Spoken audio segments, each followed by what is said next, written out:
Alright, we should be live. I'm actually here on time for once. I'm gonna be able to live commentate and react to the entirety of the Panthers game. It's been a while since I've been able to do that, but I got home earlier today than I normally do. So, it worked out, I guess. We'll see how the game goes, though.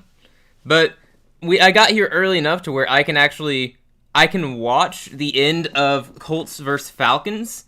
We got Jones going deep here. Wide open is Warren. Let's go, Indy. Okay. All right. Come on, Indy. All right. Yeah, rookie tight end making a clutch play there. Wide open gets the catch. Tyler Warren, man.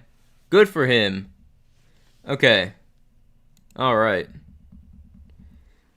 So obviously, as a Panthers fan, I'm rooting for Indianapolis here. I would like the Falcons to lose this, but it's been a good game. You got to give credit where it's due. This has been a pretty good game. I'm not necessarily surprised that it's been a good game, although I look at the box score and I'm surprised by how close it is, because Indy, it looked like for a while, should have been dominating, but alright, Jonathan Taylor breaks a tackle, breaks another tackle, keeps running for a near first down. Man, he is a beast. Honestly. Give Taylor the MVP award if Indianapolis keeps winning games. Like, seriously. Actually, though, the Offensive Player of the Year award is going to come down to probably Jonathan Taylor and Jackson Smith-Njigba. That's going to be a tough debate. If Smith-Njigba breaks the receiving record, especially, that's going to be tough. I'd probably give it to JSN if he breaks that record, but Jonathan Taylor has been outstanding, so we'll see. 2nd and 3, Indianapolis. Deep in Falcons territory, it's going to be another handoff to Taylor, who's very patient. He ends up gaining maybe a yard. Yeah, okay. No big deal. No big deal.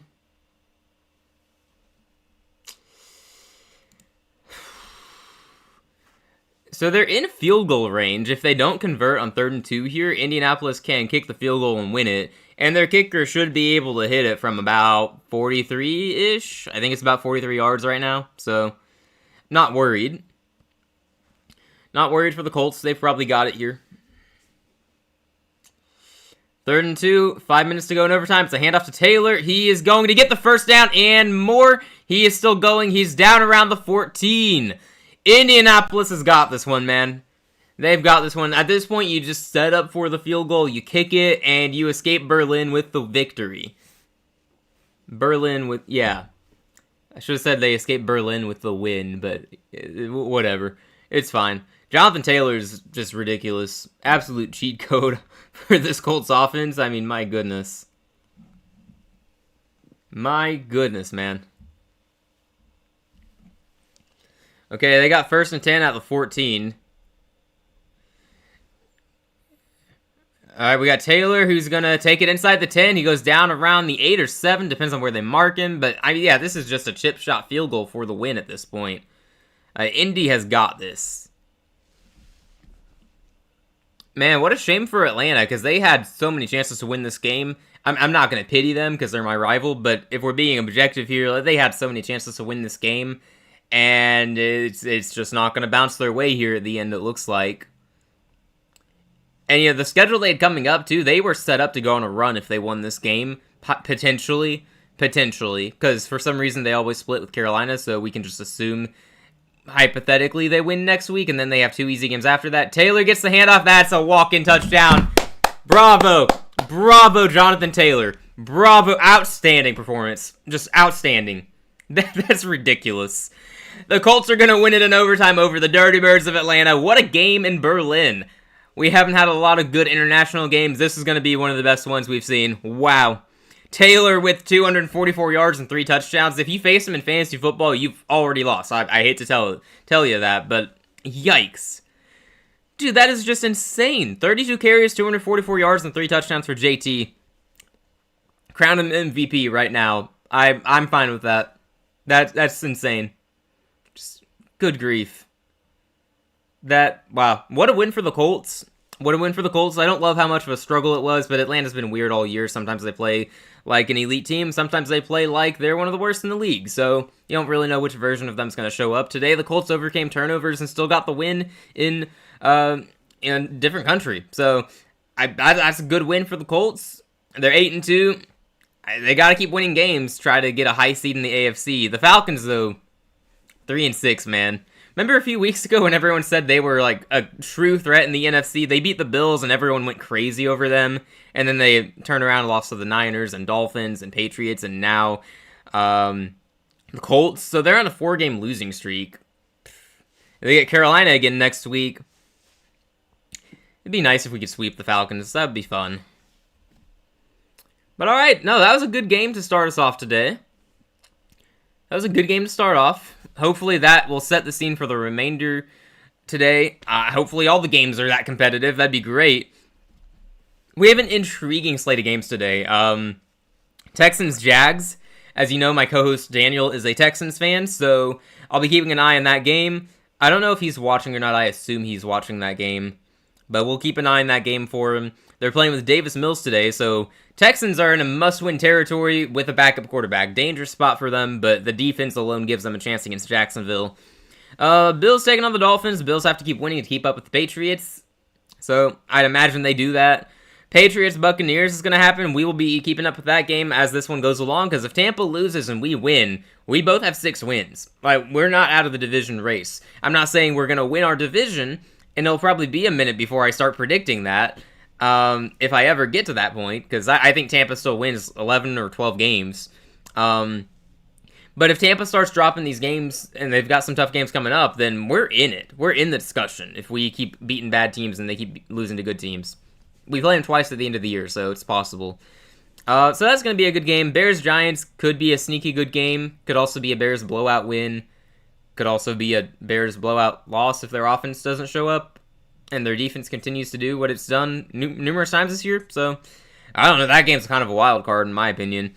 Ravens-Vikings. I assume the Ravens are going to win, but be unwise to count out the Vikings. Seahawks-Cardinals later today. Commanders-Lions. Yikes. I'm kind of shocked that the Lions are only favored by a touchdown. Given everything we've seen by the Commanders, you'd think the spread would be larger, but maybe the odds makers know something I don't. Rams-Niners later today is interesting. Steelers-Chargers, It's interesting because that'll probably decide a playoff spot down the line, but I don't really care for that game in particular. But yeah, we have a very intriguing slate. Nothing really stands out for most of the day aside from, I guess, Bucks versus Patriots. Yeah, it's an interesting day. Some of these games could matter a lot, or maybe they won't matter at all, but I would imagine most of the games today are going to be pretty close. I mean, I'm looking through the slate, I could see Browns-Jets being a blowout because I don't know if the Jets are going to score points, and I don't know if they're going to stop the run. So I wouldn't be surprised if that looks similar to Browns-Dolphins. Texans-Jags, I would be shocked if it's not a one-score game, honestly. Unless Davis Mills goes in there and turns it over 2 or 3 times, I guess. Bills-Dolphins could be a blowout. No one would be surprised. Giants-Bears ought to be close. Ravens-Vikings ought to be close. Panthers-Saints, I would love a blowout, but let's be real. We are not generally a team that blows people out, and I know we have the 30-0 win over Atlanta, but that's kind of the only one we got, and we've played the Jets and Dolphins, so we're not built like that. We're a run-first, run-heavy team, and then we play solid defense, and it's old-school football, basically. So we don't generally blow teams out, and I would imagine the Saints are going to keep it close, but I don't have any doubt we're going to win the game. I don't really see how they would pull the upset, so I think it'll be close, but we'll win. So yeah, I think most of the early slate games are going to be close. Probably won't top Falcons-Colts, though. That was a good game. Hey, Midnight, how's it going? It is afternoon for me. Afternoon for me, so morning to you, afternoon for me. You ready for game day? It's a big one. It's the usual trap game we cannot fall into. We gotta get this one. Look, I'm ready to be hurt again. I am. I'm always ready to be hurt. But I mean, we're 5-4. Even if we lose today, we're 5-5. That's better than we were a year ago. It's better than we've been in a long time. So even if we lose, despite what the sports media will say, we've had a good season. So, I mean, I think bare minimum we needed to get to 7 wins this year to consider it a success. That's probably what I said or would have said in the preseason. I think a lot of people were saying that. I don't think that changes just because we start 5-4 here. I think 7 wins is still a successful season. It'll just feel worse. Am I the only one worrying that we're going to forget to... Yeah, you know how it is, Midnight. You know how it is. We pull off a big win over the Packers and then pull a stinker against New Orleans. It's the type of thing we would do in years past. Well, I guess in years past we wouldn't beat a team that is perceived to be elite like the Packers were. We'd probably beat a team a little lesser than that. But yeah, we'd get a big win and then follow up with a dud. So I am scared. Yeah, I'm worried about that. But I look into this matchup and I don't really see how they beat us. I mean, Kamara's banged up. I'm not sure. I think he's playing. Last I heard, he was questionable, and they got Kendre Miller is out for the year, I believe. So they're down to a third-string running back if Kamara can't go. And even if Kamara can go, he's not been worrisome. He's not been very good. Let me see. And Chris Olave scares me a little bit. I think he's a very solid receiver. I don't think he's going to go off or anything, but I think he can make some plays that'll keep them in the game. Juwan Johnson's a solid tight end, and we struggle against tight ends sometimes, so who knows. Tyler Shuck, I mean, it's his second career start, so technically you could have anything with him. Technically. I've never believed in him, so I'm not worried. The way I see it, their injured offensive line is going to get swarmed by Derek Brown and our defensive tackles, and Nick Scorton is going to be hustling, and I believe Princely Umanmielen is going to play. I haven't heard that officially, though. But I think we're going to be able to pressure Shuck into making mistakes. I think he's going to have a rough day. I don't see Kamara doing anything. So I can't imagine the Saints score too many points, and I think we should be able to run on them. I mean, look, if we can run on the Packers, we should hypothetically be able to run on anyone, because that was a very good run defense. So I know I'm biased, but I don't know how we fail to win today. It would have to be like a Bryce Young disaster class, probably. Which is not outside the realm of possibility, because we've seen it plenty. We've seen him have some mind-numbingly awful turnovers, so. But I believe it'll be fine. If we don't finish at least 9-8 at this point, I will be disappointed. That's fair. I say that in the preseason, if we were told we go 7-10, we would consider it a successful season because we're building. So I think overall, I would still consider it a success. But yeah, in the moment, if we don't get to 9 wins, I'll be disappointed too, because I think we have a path there, and the way we're playing, we ought to be able to get there. There's no logical reason we shouldn't be able to sweep the Saints and then finish the sweep over the Falcons, and that's 3 more wins, so we'll be at 8 already. Just win 1 more. Problem is, logic doesn't exist in the NFL as often as you'd like it to, so who knows? Who knows? I project 9-8. I think we can get there. I think we should get there, but a lot of it's going to hinge on how we perform today, because if we do not show up for this game, then you can forget about the playoffs. This will be the last time I talk about us going to the playoffs for a long time if we lose today. Because at that point, I'm going to think it's my fault. Because if I mention playoffs, that's when we lose. Last time I did that, we got blown out by Buffalo. So if we start a trend there, we'll be more careful moving forward. I'd also like to congratulate myself for picking the Falcons to win this week, because that meant they lost. I picked them 4 weeks in a row so that they would... Well, not so that, but the first 3 times I picked them, I meant it, and they lost. So this past week, I decided, okay, I'm going to pick them to win, because apparently they lose when I do that, and then they lost today. So that sets me up in a tough spot for next week when we face them. Do I pick us to win because I always do, or do I pick Atlanta to win so that it curses them? I don't know. It's going to be something I have to strongly consider. I'm picking us. Alright, it's noon. Well, noon for me, at least, which is when the games are supposed to begin. So, we'll have all kickoffs coming up pretty soon. Let me check Twitter here, see if there's any, game time updates on any players that we need to know about. Like Princely, if he's playing, that helps a lot. Let me see. Do a little bit of scrolling here. Most of the internet's talking about Jonathan Taylor at the moment, understandably so. He went off, man. Ridiculous game for him. Probably the best running back performance, at least statistically, in a game. Which makes me happy, because previously it was probably James Cook against us, so I'm glad we kind of moved past that. Let me see. The Falcons are now 3-6 on the season, and just a reminder, their first-round pick currently sits in the hands of the Rams. 1, big L Atlanta. 2, that is unfair, that the Rams are going to possibly get a top 10 pick because of the Falcons. That's ridiculous. A team that could win the Super Bowl this year might be picking in the top 10 next year. Are you kidding me? They might be in position to draft Matthew Stafford's successor if they want to do that. That's crazy.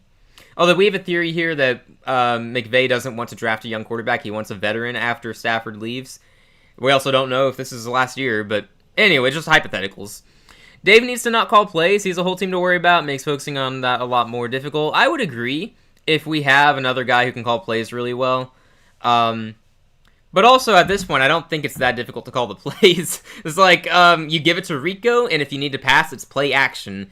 And you get Bryce, you get the ball out of his hands really fast, and you look for Tet McMillan. That's my take. I feel like it shouldn't be too complicated the way Rico's playing. We got to run the ball. Just run the ball all over him. And lots of play action, because I think Bryce thrives in play action.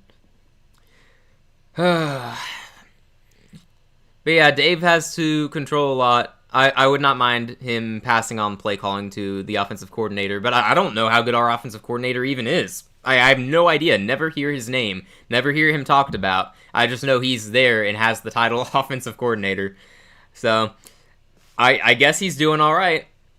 Looks like New Orleans is going to be kicking off here. We got 12 miles per hour wind here. Goodness, okay. A little bit windy. We'll see if that affects the game plan. Probably won't. We're going to run the ball anyway. We got kickoff here in Carolina. We got a return across the 20, 25, got a block to the 30. He's going to go down around the 34. Pretty decent return to start the game. Bryce Young in the offense. Got to start strong here. If we score in this first drive, that'll really set the tone. If there's a successor for Stafford in the draft, yeah, that's a big thing too. Go look into Fernando Mendoza. A lot of people like him. And back when I was scouting quarterbacks, because I thought our season might be lost earlier on, before we turned it around out of nowhere, I liked Mendoza. A lot of people like Dante Moore at Oregon. I can see it. I'm not personally fond right now, but I'll do more research when the offseason comes. Lenore Sellers has potential. We'll see if he even goes to the draft. Bryce throws to Tet McMillan. Going to be complete for around a 6-yard gain. Probably going to mark him down around the 39. Forward progress should warrant that. We have a good run defense outside of Cook. We need to stop Robinson. I agree. And we did a good job containing Robinson in our first meeting. Our run defense has been solid overall. We got Austin Corbett starting at right guard today. I like that. That means we're letting Cade Mays start at center, which is the correct call. He's just been the better center. We played better with him at center than Corbett at center. So I like that Dave has made that adjustment. 2nd and 3. That's a long 3. That's closer to 4. We got a handoff to Rico, who's going to take it for the first down. Down around the 43-yard line, Rico Dowdle. Thank goodness Dallas let him walk in free agency, man. I was optimistic about signing him, but I could have never foreseen this breakout of his in Carolina. I thought Chuba would be the main guy. I thought Rico would be the other guy. I said we had a top 5. I think I said top 5 running back duo, which has been proven incorrect because Chuba, unfortunately, has not been that guy this year. But, hey, we'll take it. We got Rico. Bryce, play action, gets the ball out. It's complete to Jatavion Sanders, who's going to be dropped for a loss on the play. Very interesting play call there. Pressure was coming. Bryce had to get rid of it fast. Yeah, I don't love that we give Jatavion Sanders the target there on 1st and 10, but, I mean, yeah, I don't like that. We got 2nd and long now. I don't know why we wouldn't run on 1st and 10. We've only... I don't know. Maybe we run it here, and if we don't, then...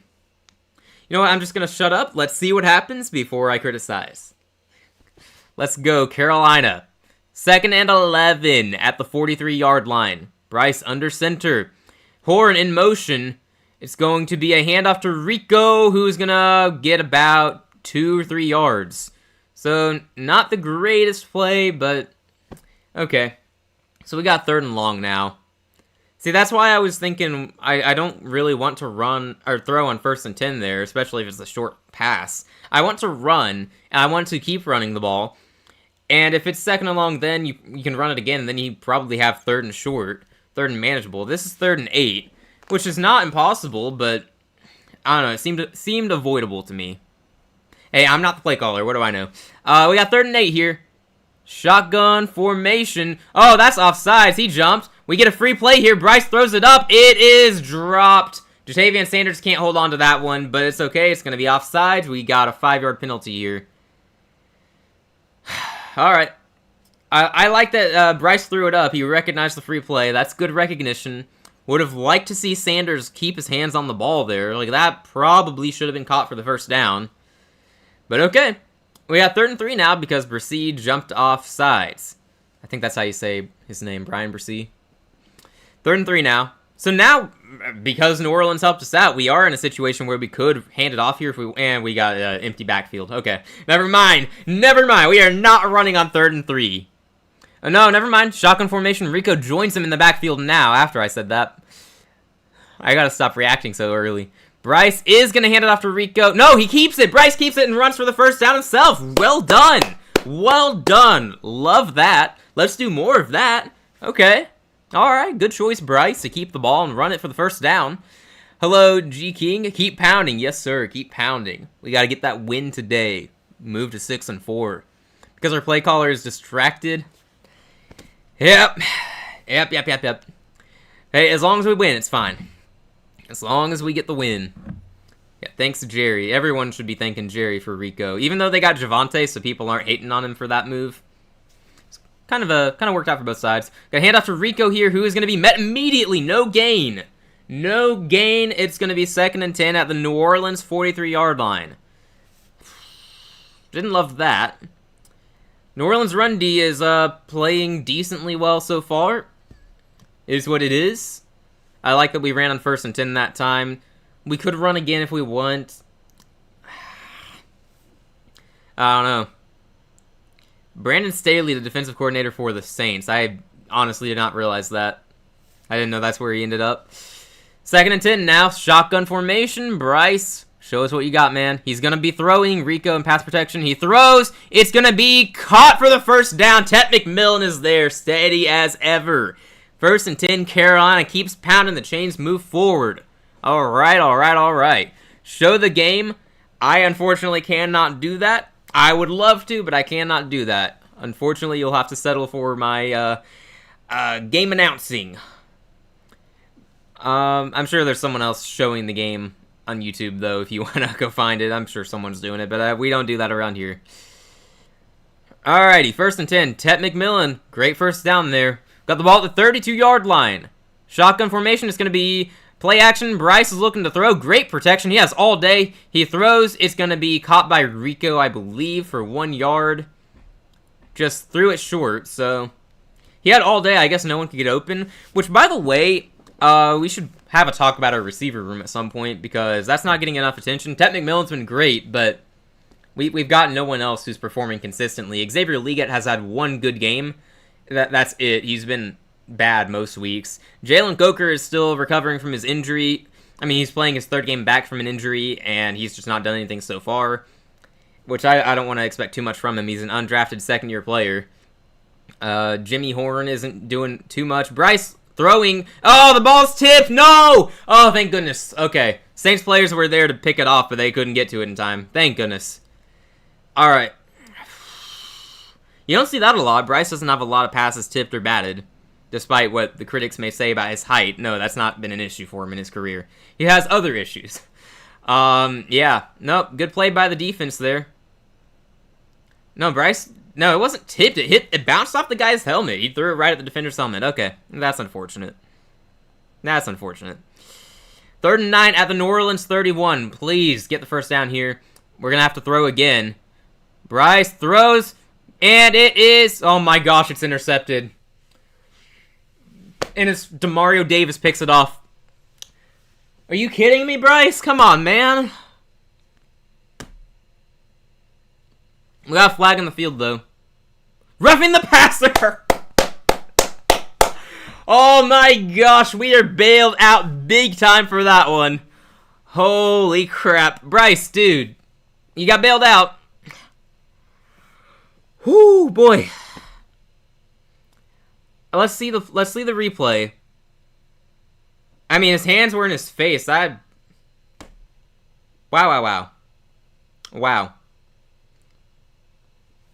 Okay, I mean, his hands were in his face, so I guess you gotta call that. Jimmy is too short for Bryce to see downfield. Honestly, maybe. Maybe. Curse word? No, we don't curse around here.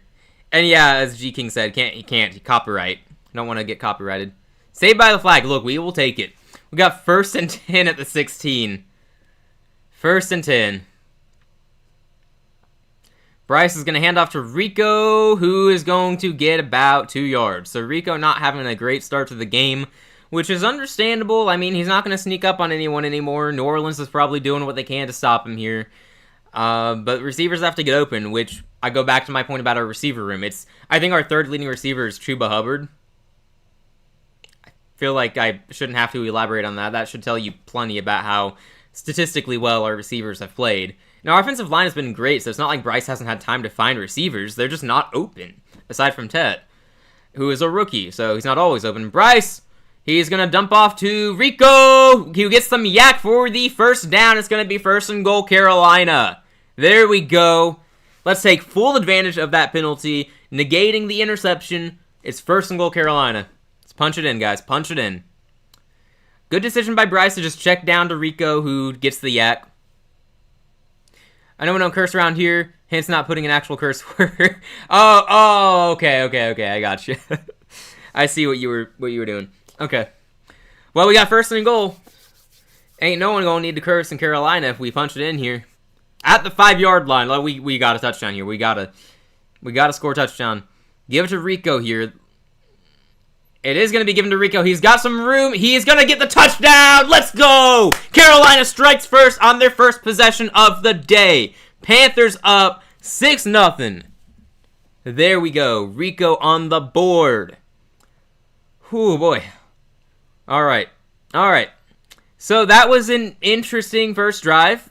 I don't know. I didn't feel great about it overall, I'm not going to lie. There were some issues there, but it's the first drive of the day and we got a touchdown, so I'm not going to be complaining. I'm not going to complain with the touchdown drive, man. We take that. But there are some issues there that we're going to have to work on for the rest of the game. Run game's going to get better. But we got the touchdown. That's all that matters. And hopefully that interception that got called back, that counts as our one horrible first half turnover of the week, because we do that once a week, basically, and then play much better after. So hopefully that counts, so we don't have to have a real turnover. Man. All right, the PAT was good. I forgot to update it. 7-0. We strike first. Now it's on our defense to get the stops here against a rookie quarterback. 2nd-round pick Tyler Shuck making his 2nd start today. I'm not scared of him. Never was. Even when they drafted him, I laughed. I genuinely laughed when they drafted him. And maybe that comes back to haunt me. I don't know. But I was never worried about him. I never understood why people were talking him up in the pre-draft process. And then he got drafted in the 2nd round, so obviously some people really did believe in him. It wasn't all media hype. But no, I don't really see it with him. Hopefully I'm not going to have to eat my words today. He had a decent enough debut, though. It wasn't bad, statistically. I didn't watch Rams vs. Saints last week, I assure you. But I don't know. I don't really know what exactly to expect. Yeah, let that be your pick, Bryce. Absolutely. Yeah, that was a bad pick, though. Like that was one of those interceptions, as many of them are, that it was on Bryce. Unfortunately, it was on Bryce. I'm not going to sugarcoat it and try to blame the receiver or just say, oh, the defense made a great play. I mean, it was just not a good throw by Bryce. So hopefully that is his one bad throw of the day. And we can just keep pounding. Looking around the league here. Looks like the Bucks struck first against New England, so they take the lead 7-0. Emeka Egbuka with the touchdown, of course. Yeah. Drake May, 1 out of 4. Oh boy, his fans aren't going to like that. I'm sorry, I like Drake May. I'm just kind of tired of some of the Patriots fans out there. Some of the louder ones, I mean. Some of them are good, but I get a little tired of hearing about how Drake May is the GOAT, you know? Let's talk about Matthew Stafford having an MVP caliber season, or Jonathan Taylor running wild, or Rico Dowdle coming out of nowhere to be 3rd in the league in rushing, I believe. I don't know. Jags lead the Texans. Sorry, Daniel. I think we still both picked Houston to win, even though Davis Mills is starting. Oh, and Davis Mills threw an interception. Oh, so that's why they're trailing early. Okay. Well, that's not good. Okay. Vikings lead the Ravens. That's pretty important for both teams' playoff hopes. Keep an eye on that one. Okay. All right. Well, we're going to have kickoff here momentarily. We'll see how our defense looks today. They've been pretty solid all year. I felt good about our defense most weeks. And they came to play against Green Bay last week, I'll say that. They definitely showed up against the Packers. The Packers also shot themselves in the foot multiple times. I think they shot themselves in both feet at times. Some of Jordan Love's interceptions were gross. Oh, good kickoff here. It's going to go into the end zone. Going to be a touchback. All right. Underrated weapon, our kicker. Very good at the kickoffs. We don't have really any issues most weeks. Aside from the Patriots game. Aside from that game, our special teams unit has been very good. Patriots game was just an odd one. We gave up a special teams touchdown. And then another kick return that set them up for a touchdown. That game should have been close, but then special teams let it get out of a wow, what is the term I'm looking for? I don't know. But anyway, special teams were in that game. But it's been good most of the year. Good start today. Saints have the ball at the 20-yard line. Tyler Shuck under center. Player in motion is going to be a handoff to the running back, Kamara, who's got a little bit of speed, more burst than expected. Gets about 6 yards. Okay. You sure that was Kamara? Goodness. Yeah, and the Saints offensive line is not in good shape. They traded Panning last week, and their second-year tackle, Fuaga, I think that's how you say his name. I can't pretend I've ever heard anyone else say his name, but he's out of the game. You look at their offensive line right now, it's not in great shape. So our defense should be able to get pressure. Like I said that pregame, I'm saying it again. See Derek Brown have a good day. We got pressure immediately for Shuck, who is going to go down the backfield for the sack. Let's go! All right. Carolina defense gets after him immediately. I believe that was Trevin Wallace who will get credited for the sack. Trevin Wallace, second-year linebacker. He's been playing pretty well lately. Had a tough start to the season, but he's been growing. Love to see it. Love to see it. All right, let's do that exact same thing again, you guys. Let's get it. Let's get after Shuck. I mean, part of that was on him. He held the ball for too long. He should have thrown it away. All right. Let's go. We got 3rd and 12. Let's get after him. Bring the pressure. We don't bring as much pressure, but we're getting to him, and it's almost another sack. He evades it, though, and he's going to get the throw off. Is wide open at the 40, 50, and into a Panthers territory down around the 30-yard line. Is that Juwan Johnson? I said we struggle with tight ends. Juwan Johnson is wide open. What are we doing, man? Like, we had Shuck. We had him. He evaded one sack, and then we just couldn't wrap him up the next time. It was a good play by Shuck. He escaped. He escaped and found the guy wide open. We got a handoff on 1st and 10. Oh, my gosh. It's a first down run for 14 yards. Devin Neal, rookie running back out of Kansas with the carry. So it's going to be one of those days. All right. 1st and 10 at the Carolina 16. That catch and run for Juwan Johnson was 52 yards, man. Shuck is going to throw on 1st and 10 to, I think that's Johnson. He's going to gain about 3 yards before going out of bounds. Get forced out of bounds, I should say. Yeah, well, crap is right. That is the correct reaction. Pats fans calling Drake May the GOAT amuses me more than anything. Not like the actual GOAT spent most of his career there or anything, and only 6 years. Yeah, Yeah, it's interesting. It is amusing. It was amusing to me at first, at least, but it got old at some point for me. But it's nice that they're having fun with it, though. Gotta enjoy it. You know, they were bad for so many years. You know, it's been so long since they had a good team. All right, 2nd and 6. Shuck looking to throw. It's caught for the first down inside the Carolina 5. That is Foster Moreau, another tight end. It's gonna be 1st and goal, New Orleans.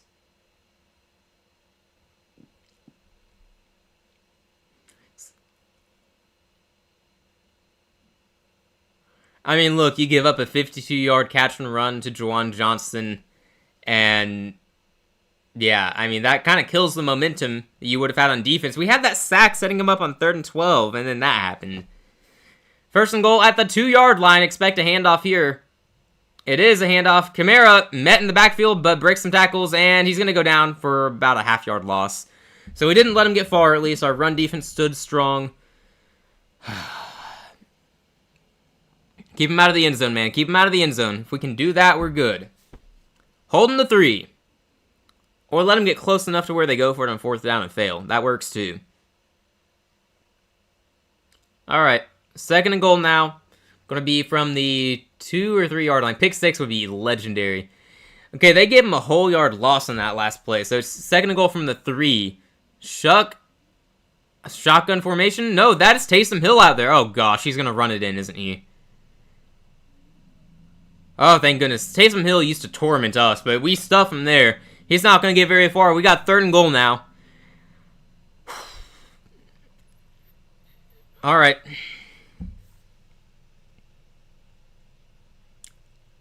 Shuck coming back out onto the field. He's 3 for 3 for 66 yards. All right, 3rd and goal here. We'll see if they settle for 3 if they fail here. Or if they decide to go for it. I wouldn't be surprised. Oh, the Jags are up 10-0. I'm so sorry, Daniel. That's... bleh. Okay. 3rd and goal from the 2.5 yard line. Shuck. He's got time. He's rolling out of the pocket. He's thrown into the end zone. It is incomplete. He and the receiver were not on the same page. They were looking for Olave. Olave was not looking for him. That's 4th and goal now. Thank goodness. Defense stood strong there, man. They marched downfield like that. The Saints went marching down, and we held them out of the end zone. Saints are trotting out the kicking team. So we hold them to 3. We'll take it, man. We will take it. Absolutely.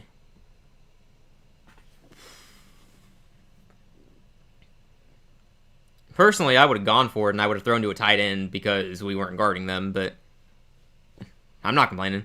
Kick is up, and it is right down the middle because it was like 19 yards. He ain't missing that. 7-3. Panthers keep their lead. Okay. Okay, so our defense got a sack on that possession, and then we forced them to kick 3 instead of score 6. So there are positives. Obviously, letting 40-year-old Juwan Johnson run for 52 yards is not a positive, though. That is unacceptable. Jokes aside, Juwan Johnson has been a solid tight end this year and for the previous few years, so it's not that big of a deal, I guess. Like, it was broken coverage. We had Shuck in the backfield. He escaped. We had him again. He escaped. The guy was wide open, and he just ran. So, broke some tackles. My bigger concern on that specific play was our inability to wrap him up. I think he broke 2 tackles on that catch and run. So, that's the real issue on that one. There's an issue with him being wide open, but, you know, when the play goes on for that long, there's gonna be a guy who gets open. That's just how football tends to work. Unless you're Carolina, unfortunately. That's not usually the case. But yeah, for these other teams at least, that seems to always be the case. The play drags out for long enough, someone gets open. You see it all the time in Chiefs games and Bills games. Mahomes and Josh Allen, they're great improvisers. They drag out plays and find a guy open. So, it's basically what happened on that one. I wish we'd wrapped him up, though, before he gained 52 yards. It's unfortunate. But we hold him to 3, so we got focused on the positives there. We hold him out of the end zone. 7-3. We've had just enough go our way, so we keep our lead. But there's a lot of football left to be played. We got 3 minutes to go in the first quarter. It's early enough that I might have done a fake field goal there. I wouldn't have faulted them for it. And honestly, they're not going to do anything this season. They're what, 1-8? 1-7? Like, they're not competing for anything. You may as well be aggressive and go for it. Honestly, given who their coach is, Kellen Moore, I think he tends to be aggressive. I'm a little surprised he didn't go for it or call a fake. But again, it doesn't matter what I would have done, doesn't matter what I think he would have done. He went for 3, he got the 3, and I'm glad. I'm glad that we did not give up 7. So, we'll take it. Panthers offense will go back onto the field shortly. Lots of positives, just also some negatives. We got to clean them up on that next drive. So basically, same reaction I had to the offense. We had some negatives there. We want to see a better run game here when we return to the field. I would like to see guys get open downfield, but that's just not really happened much all year aside from Tet McMillan. I'd like to go throw it deep to Tet. I would love that. I'd give him a 50-50 ball downfield and see what he does. But, I don't know. We are a run-first team after all. We got kickoff here, and we're going to return this one across the 10, 15, 20, 25, and going to be down around the 27-yard line. Not a bad return. Not a bad return. We'll take it. Our record this season in the last 5 games, per the graphic on whatever channel this is, it's 4-1, which is the best in the NFC. It's pretty cool when you phrase it that way. Do we replace Andy this offseason? Gosh, I hope so. I mean, I like him. If we want to keep him as like a third-string running back who just leads and is basically a coach, I'm okay with that, because I think he's got a lot of wisdom. I just don't think he has the skill anymore to be able to do what his wisdom tells him to do, you know? 1st and 10 at the 28. Good spot there. I thought it was 27. We'll take it. Bryce under center. It's going to be a handoff to Rico. A good run there. He stumbles a little bit, but still gets the first down, and a little bit more going to cross the 45-yard line. 40-yard line. My bad. Okay. No, I thought he was about to be home free, man. He had a nice lane in front of him. Just stumbled a little bit. Let's see where he tripped up. Yeah, the guy behind him, the Saints defender, got his legs, so... Still broke the tackle, though. Good run by Rico. That's how we get the run game going. At the 41-yard line, it's another handoff to Rico, who's going to be met immediately. Only going to gain 1 on that one. That's all right. 2nd and 9 coming up. If we replace Andy, who do you like? So if we... I was going to say Jameis Winston, because I think he's a great leader and he's an awesome guy to have in the locker room, but... Also, if we have our backup quarterback go in the game, I don't want it to be someone who could immediately throw a pick 6 and lose for us. Also, he could go in and throw for 400 yards and win for us. So, I feel like you want someone more stable, I guess, if you can go get anyone. See if we can get Jacoby Brissett from Arizona, honestly. Rico, handoff here, good blocking there. Gets about 4 yards. We have 3rd and manageable coming up across the 45-yard line. Down around the 47. I've heard some people say Kyler Murray could come to Carolina, which I think that's probably... We'd have to pay a lot to get him to back up Bryce Young. No, I'm kidding. I mean, if that happened, I wouldn't hate it, honestly. That'd be cool with me, as long as we don't overpay. But if Kyler comes to Carolina, I'm imagining it's to start, which I'm not. I wouldn't love that idea. I don't know, man. Jacoby Brissett comes to mind, just based on how he's playing for Arizona right now. And he likes to throw to his top receiver, so he'd do well doing that here. Oh, ball is tipped at the line! Again?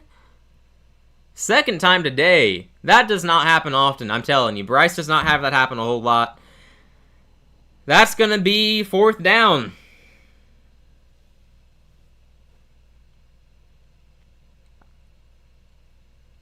I didn't like that. No. That was not good. Well, we're punting here because it's 4th and 6. We're not going for it at this point in the game when we lead and plenty of ball left to be played and it's in our own territory. We punt and hopefully it's a good one. Let's see. It's going to land inside the 5 and... Oh, it bounces out of bounds at the 2. Let's go. Oh my goodness, what a punt. I thought that was going into the end zone, but it lands inside the 5 and bounces out of bounds at the 2. Great punt, man. Great punt. I loved that. That's what we needed there. Like I was saying earlier, our special teams has been good this year. Overall, aside from the Patriots game, our special teams unit has been pretty good. Not Kyler. Kyler's contract should prevent us from that happening. I mean, yeah. That's what I'm saying, though. Like, as long as we don't overpay, I'd probably be okay with it. Because Kyler as a backup is better than most backups, and he probably wouldn't. And he probably fit our offense fairly well. I mean, he's similar enough to Bryce Young in that he can evade sacks and pressure and scramble. Also, has some great throws at times, and also has some really stupid throws at times. Is Kyler just a faster Bryce Young? Faster and less accurate? I don't know. I don't want Kyler. And I will be very disappointed if he ends up being our starter next year, because there are some people floating that idea. Well, I agree we need to upgrade over Bryce if there is an upgrade available. It needs to be a big enough upgrade to justify it, not Kyler Murray and his bloated contract. Yeah, I hope not. Yeah, I'm gonna look up who would even be available to in the free agent market next year. Because I don't know off the top of my head. I'd love Kirk Cousins because I am a Kirk Cousins fan just as a person. I think he's a great guy. But I don't know what his contract situation looks like next year. If he's cheap, though, I'd love it. Bring him in. I am cool with that. Let's see. Quarterbacks. So let's see. Who's going to be free agent? It's got to filter it for me. Well, it says Trey Hendrickson, so I guess it hasn't filtered on this site. I don't think Trey Hendrickson is going to be playing quarterback next year. That'd be something. Flacco? Oh, man. With our luck, we would get him, and that's when he would suddenly fall off, right? I mean, I'd be okay with that. He's a guy who's proven he can come in and win you games. He's over 40 years old now, and he's still playing well. I'd be okay with it. I don't imagine he would want to come to Carolina. I don't know. I guess he does this thing where he chooses teams that have questionable starters. So if we're starting Bryce Young, that would actually make sense. All right. I'm still looking to see who's going to be free agent. It's not loading at the moment, though. Danny Dimes is going to be a free agent. I still don't think Indy's letting him leave. I'll respond to that in just a moment after this play. 1st and 10, New Orleans at the 2-yard line after that fantastic punt. Shuck in his end zone throws. It's going to be overthrown and incomplete. There we go. We don't want Kirk Cousins. He stung it up for the Falcons. The Panthers don't need him.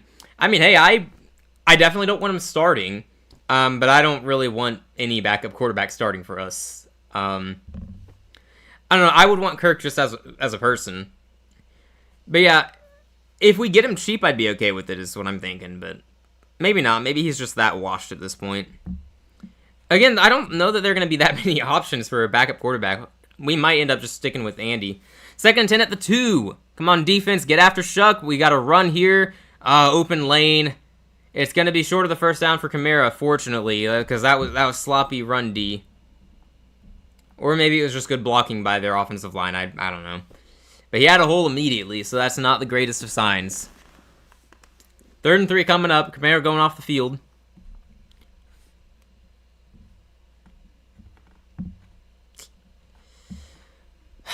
All right, get off the field here, guys. 3rd and 3 at the 8-yard line. So we're in a great spot here for the defense.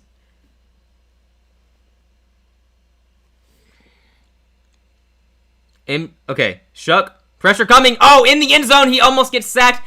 He gets rid of the ball just in time, though. We almost had a safety sack there in the end zone. Double meaning there. Safety sack. We would have gotten the safety, and it was our safety coming after Shuck. So that would have been an awesome safety sack for sure. Great job bringing the pressure from the secondary. Morrig, he has been absolutely fantastic for us. Great signing in the offseason. All right, force a 3 and out. We're going to get the ball back. Anthony Richardson will probably be available, but hard pass. I would agree with that.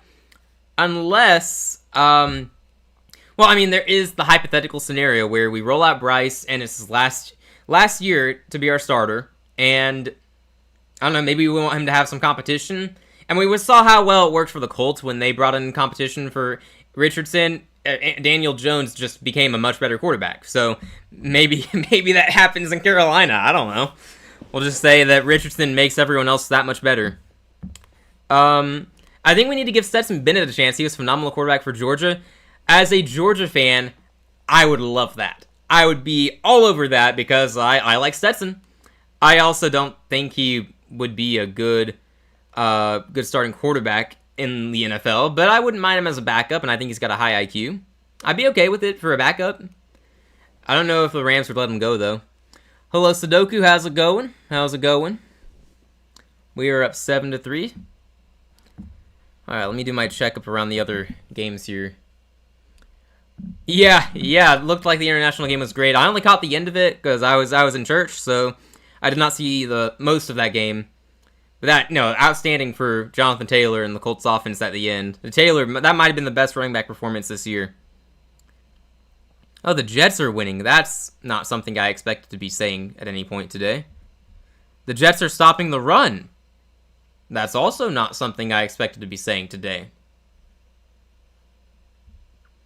Oh, they have a 99-yard kickoff return touchdown and a 74-yard punt return. Okay, that tends to give you the lead in most games if you could do that. What the heck, New York? You kidding me? Justin Fields has 1 yard. Breece Hall has 1 yard. The Jets have 2 yards of offense and 14 points. Are you serious? That's wild. That is absolutely wild. How? I mean, that's about as wild as Wisconsin winning a game yesterday with their punter leading them in passing yards. We'll see if the Jets actually win, though. I still think Cleveland wins.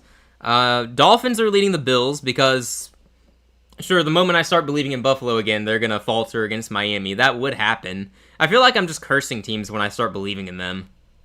I mean, I labeled the Colts the best team in the league this week after trading for Sauce, and then they almost lose to Atlanta.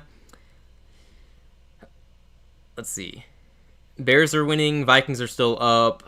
Okay. All right. Yeah, they're showing the replay there. That was a great blitz. Saints are punting in the end zone here. Hopefully we get a good return. Would love a return for a touchdown here. I don't think we've done that this season. We can block it. He got the punt off pretty easily. It's okay. Good punt. All the way out to our 37. ETN going to get across the 40, 45. Going to go down almost at midfield. I think he's down around the 48-yard line. Okay, we'll take it. ETN been a solid returner. He doesn't have that burst where you just see him catch the ball and you think he's going to take it all the way. I don't see him being the type of guy who gets a house call, but I didn't think that of Georgia either. I was surprised we drafted ETN, but he's been solid as our returner, so I like it. I think he could be a good short yardage guy in the future as well. I imagine we're not keeping both Chuba and Rico after this year, and gosh, we better not let Rico leave Carolina. Seriously, we better not. We better not. We're not going to pull a Dallas on that one. At the 48-yard line, shotgun formation, Bryce is going to fake the handoff. He's looking to throw. It is thrown up, 50-50 ball for Tet. It's incomplete. Sanker in coverage there. I wouldn't throw the flag on that one. They were both all over each other, so mutual contact. I don't know that there could be a flag in that one. All right. Jets are winning because of a kick and punt return touchdown back-to-back. That's absolutely wild. You're a Georgia and Panthers fan? I think I just found my new best friend. Love to hear it. They're the best two teams to root for. Well, this year, I guess. Both my teams are playing a lot of fun football. It is stressful every single week, but it's fun. 2nd and 10 in Carolina here. Let's see what Bryce can do. It's going to be a majestic handoff to Rico that only goes for maybe 1 yard. Are we really going to go 3 and out? Please, no. I don't even mind the play calls here. I like giving Ted a 50-50 ball, and I like a handoff. I probably would have reversed the order. I would have handed it off first and then maybe go 50-50 ball. It's 3rd and 9 now. And player's down. Who's that? Who's 84? Y'all know I'm terrible with numbers. Is that Corbett? Oh, it's rookie tight end Mitchell Evans. That sucks. Hopefully he's okay. Bluntly, it won't affect our offense because Canales refuses to call up throws to him. For some reason, he's 3rd on our depth chart when he's been our best tight end when we've given it to him. Would love to see him actually be the starter because Sanders has not been good and Trimble is what he's always been. Hopefully he's okay, though, and hopefully at some point we give him more touches. I'd like to see Justin Fields behind a good O-line. I could 100% see him being the next Darnold/Jones. Could be interesting. I'd like to see him take more of a Taysom Hill trajectory where, he's just not good enough as a passer, but he can line up at quarterback and run it. You could possibly throw to him out of the backfield. Just treat him like a running back, sort of, like a gadget player, an athlete. Because I don't think he's a good enough passer. Which I'd love to be proven wrong. I would not mind seeing him revive his career somewhere, because I like the guy. But I don't know. I wouldn't be against that if we brought him in to be the backup. Wherever he goes, he's going to be the backup, so he'd be wise to go somewhere like Carolina when you have... Look, I'm sorry, I'm going to bluntly say it. We have one of the worst starting quarterbacks in the league. I know we're winning games, and I know Bryce does just enough in all these wins. I'm also not going to deny that he's not an elite quarterback unless there's 2 minutes left on the clock. Then, for some reason, he's Tom Brady. Like, Bryce is just clutch. Straight up, he's clutch. But I still think, and I'll say this about any position, if we can upgrade, we should, right? But that's just how it works. If you can build a better roster, that's how it works. Has Fields thrown a pick yet? I don't believe so. Because he hadn't coming into today, and unless I've missed it, he's not turned it over today. So, which is kind of insane to think about that. I know people joke, like, you have to throw the ball to turn it over, but I mean, he's thrown it a fair amount of times, hasn't he? I'm not going to act like I've watched a lot of Jets games this year, because I don't watch the Jets. That may surprise you. I don't watch the Jets play football usually. I watched them one time against Carolina. Yeah, Fields has thrown the ball 167 times and has 0 interceptions, so I think that's pretty solid. It's pretty solid. Yeah, no picks alone would be an upgrade for us. I'd agree with that, given that we have one horrific turnover a game, basically. And I'm not just making that up. Like, we genuinely have horrible turnovers that you watch and go, how are you still starting for this team? And then you see the end of the game where he's playing like Brady with 2 minutes left, and you realize, oh, that's why. Okay. The Jekyll and Hyde quarterback of the NFL is Bryce Young. 3rd and 9 here. Let's see what we got. They're showing blitz. He recognizes it. 3rd and 9. Come on, Bryce. Pressure is coming. He's going to have to get rid of it. Evading pressure, and he gets sacked. He goes down. Offense goes 3 and out after the defense forces a 3 and out. New Orleans is going to get the ball back. It's not the 4th quarter yet. He can't be elite. What, you guys crazy? You can't expect too much from him in the first half. No. Look, pressure was coming. I told you it was coming before the snap. Bryce, I believe, saw it coming. He just did not get the ball out, or I don't know. I guess he thought he could escape, but he didn't. That sucks. That sucks. Let's see. That's how Bryce was at Alabama, too, low-key. It still blows my mind that I'm rooting for at Alabama. Yeah. Yeah, I moved past that pretty early myself, because once you're in Carolina, I'm just going to fully embrace it. But, yeah, it is pretty wild. I guess that is how he was at Alabama, but he had so many more weapons there, too. Like, that receiver room at Bama was absolutely filthy and loaded. He's not had that in Carolina. This is his best receiver room ever, and it's literally just Ted McMillan and nobody else who wants to do a single thing. Xavier Legat's still not good. Jalen Coker's not playing well in terms of receiving. Jimmy Horn, I mean, he's a 6th-round rookie. I wasn't expecting much from him anyway. Hunter Renfrow is not even seeing the field anymore. Like, we don't have receivers. I don't know if we draft someone next year or sign somebody, but we gotta add a wide receiver too, because I believe we got a good one in Ted at least. Fields is not an upgrade, bruh. Well, not over Bryce. But we were talking about in terms of backup quarterbacks, so a guy who like I guess I did make it sound like we were talking about Bryce, didn't I? That's on me. But in terms of a backup quarterback, he might be an upgrade over Dalton. I don't know. I think Dalton's just getting worse year by year. We got a handoff here that's going to go 3 yards for Kamara. But Dalton's getting worse year by year, so we're thinking we probably get a better backup next year. We got to get someone who can compete with Bryce for the starting job, though, in my opinion, because he's not playing well enough to where he should be the unquestioned starter. He's got to have some push. But I recognize that is not a popular opinion in the Panthers fan community. Most Panthers fans are relentlessly backing Bryce Young, and I respect that. Absolutely respect that, but at a certain point, you gotta be objective and admit the truth. Like, okay, we got a handoff in 2nd and 8. Kamara met pretty quickly, gonna gain about 2 yards. We got 3rd and 5 coming up. But yeah, if we can get an upgrade, that'd be great, but there aren't a lot of great options in the draft, and I don't think there are going to be good free agents available. Sam Darnold no, he's not a free agent. I meant Daniel Jones. He's probably not leaving the Colts, and he would easily be the best option, I believe.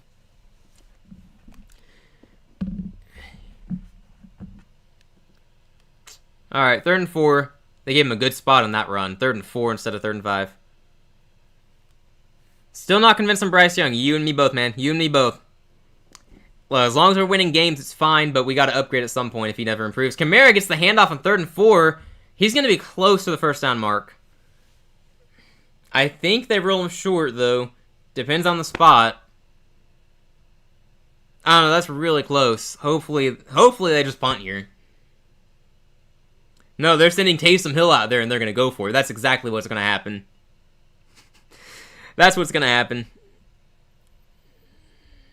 Yeah, okay, they show the replay. He is clearly down before getting the first down. His knee is down. 4th and 1, yeah, they're going for it.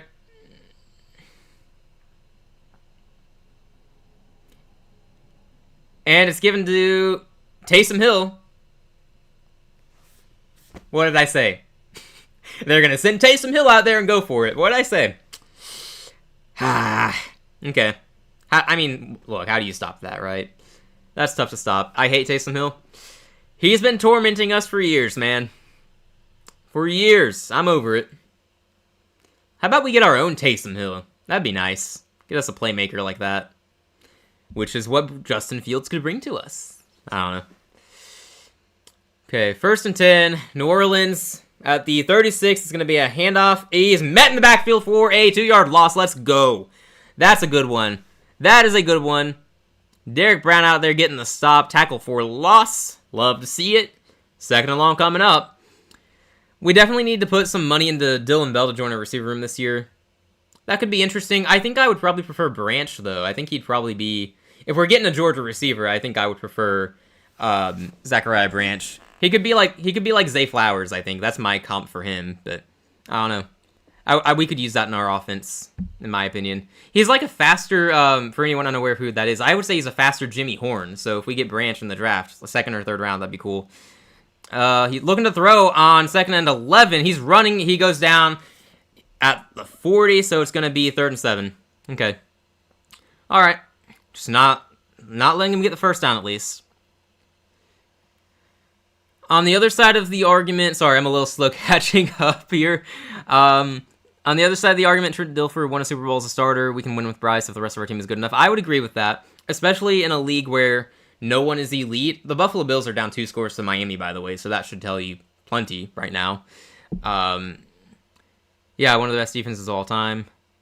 Appreciate you coming on. I don't see many Panthers on today. Any Panthers fans on today, really? Well, I'm glad to do it. Always love reacting to our games. Chuck going deep on 3rd and 7. Our guy falls down. Oh my gosh, our guy fell down. That's a touchdown for the Saints.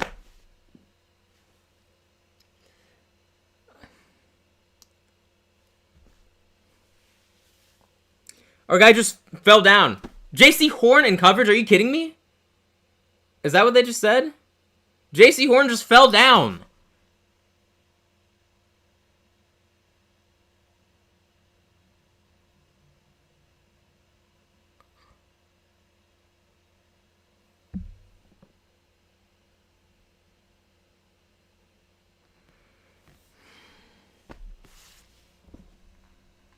We don't curse on this channel. We don't curse on this channel.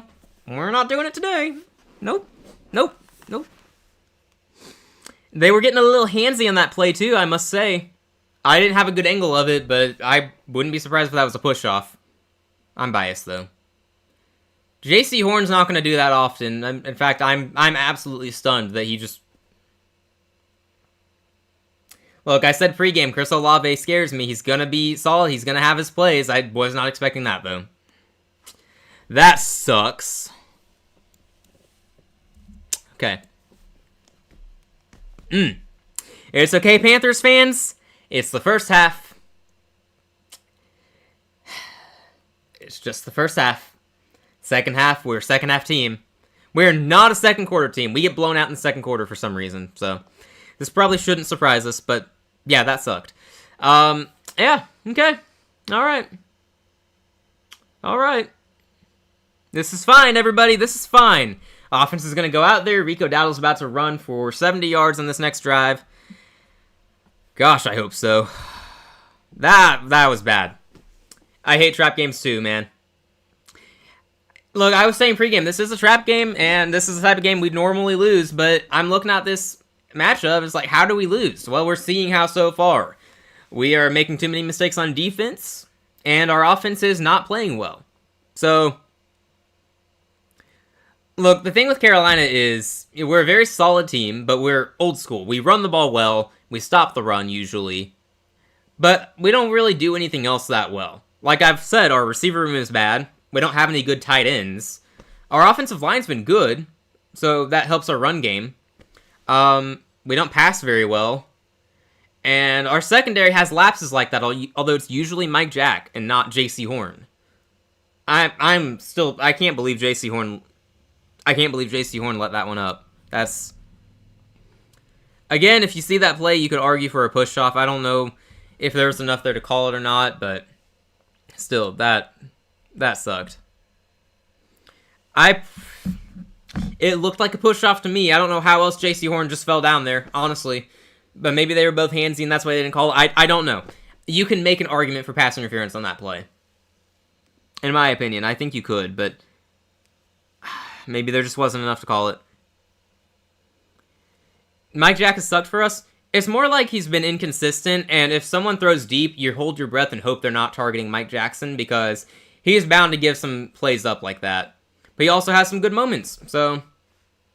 Overall, the trade we made with y'all was absolutely worth it.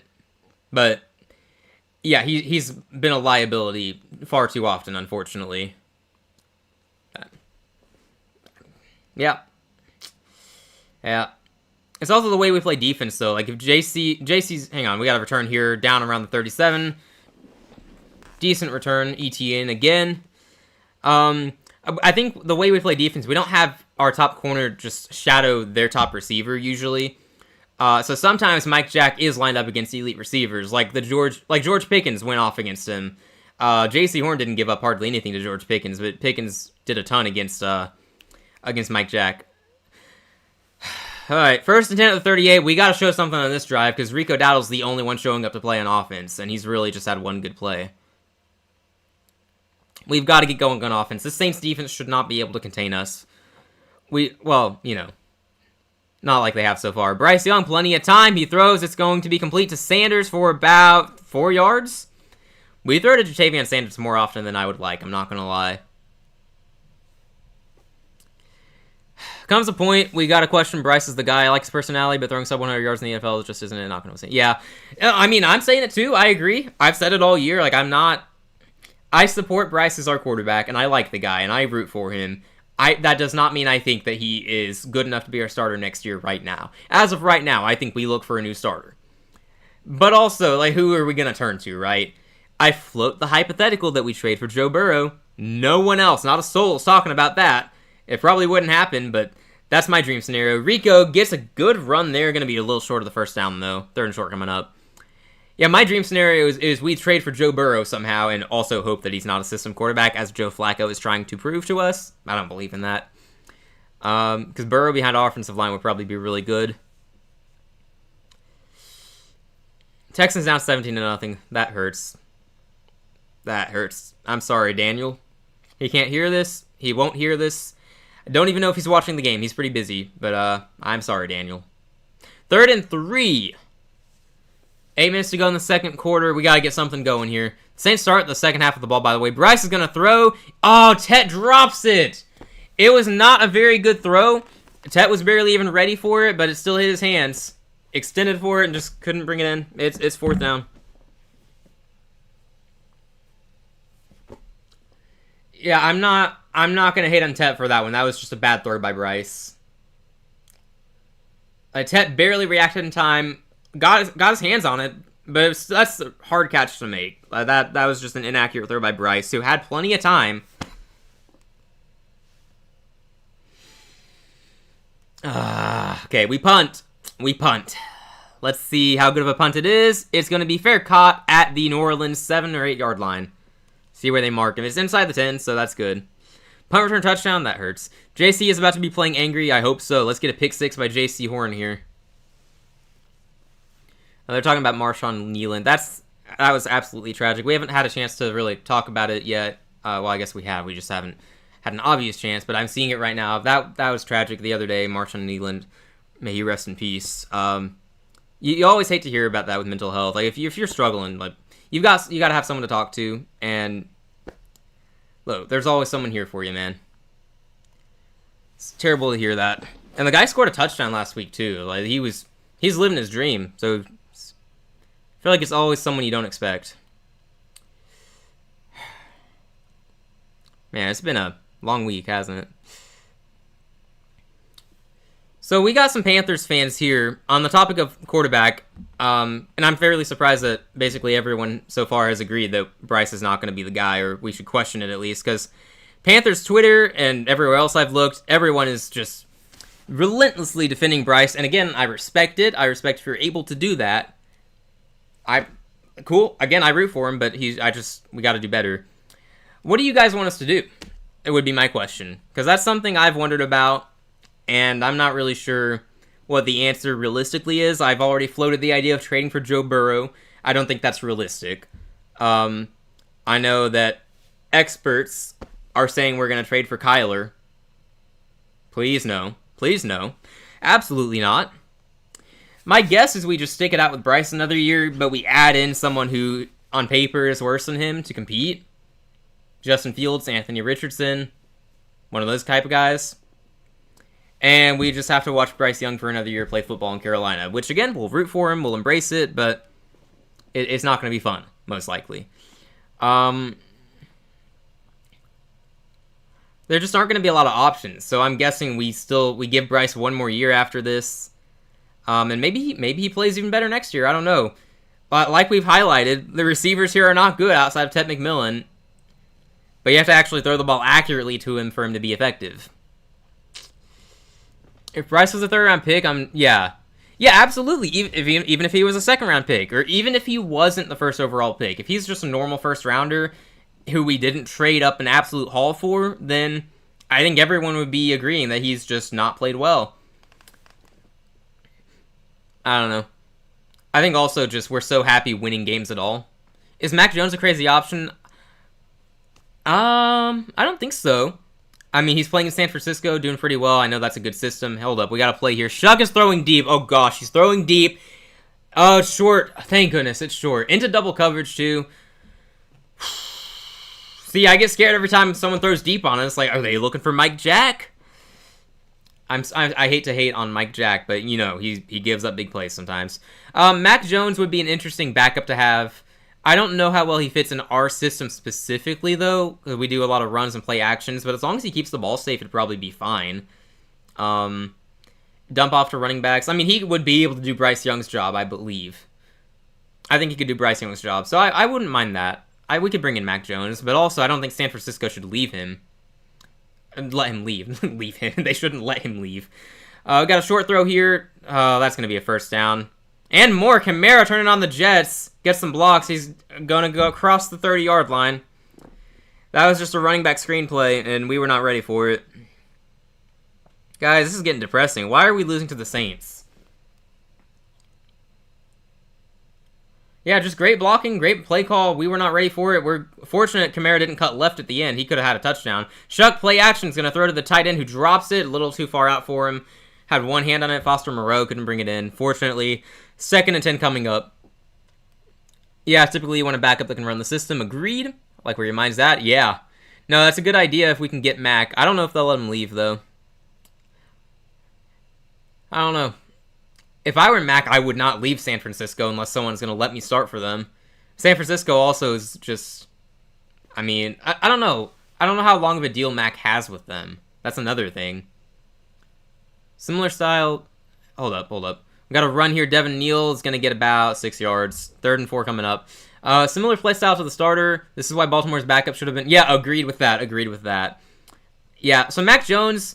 The only... Between him and Bryce, it's just he's less mobile and he's not going to escape sacks. But... I don't know. I could see it working if he just gets the ball out fast. Like, I think for a backup, he would do just as well. He'd be an upgrade over Andy Dalton, at least. If we want someone who replicates Bryce Young's exact style, there aren't going to be too many options. Like, that's why people are saying Kyler Murray can come in, because he can scramble and he can throw. I mean, he gets more passing yards a game than Bryce, I'm pretty sure. Shuck, looking to convert on 3rd and 4. He's got a guy open. Oh, it's dropped. Oh, thank goodness. Taysom Hill with the drop. That would have been an easy first down. But he drops it. It's 4th and 5. New Orleans is going to have to punt. Oh, goodness. Man, okay, that is super fortunate. Like, Taysom, it's right in your hands, man. Okay, I see the replay. It was thrown a little behind him, but still, it's in his hands. Yeah. It's on both of them then. It wasn't an accurate throw. It was not caught. We will take it. They're going to be punting here. Again, though, our offense has not done a single thing. 6 minutes to go. We got plenty of time to go downfield and score. Etienne's going to kick it, or receive it at the 9. He's running sideways a little too much for my liking, and he's going to go down around the 12-yard line. That doesn't bode well. What are the Bills doing? They didn't give up another score, did they? Oh, James Cook fumbled in the red zone. Dolphins recover. Yikes. Yeah, that's... You know what they're doing? They're playing chess, not checkers. They're trying to keep Mike McDaniel employed by giving the Dolphins a key win. You know? That's what they're doing. I think that's a great idea by Buffalo. Yeah, no, I like it. Great play by the Bills. Yeah, I don't know. That is super strange. That's going to be one of those random upsets that you look at and go, how is this happening? But also, Miami has already played them close once this year, so I guess it's not unreasonable for them to be playing close again. But, yeah, no, that's super weird at the same time. See, Jets are still winning. Texans are still getting blown out, unfortunately. They're about to score at least.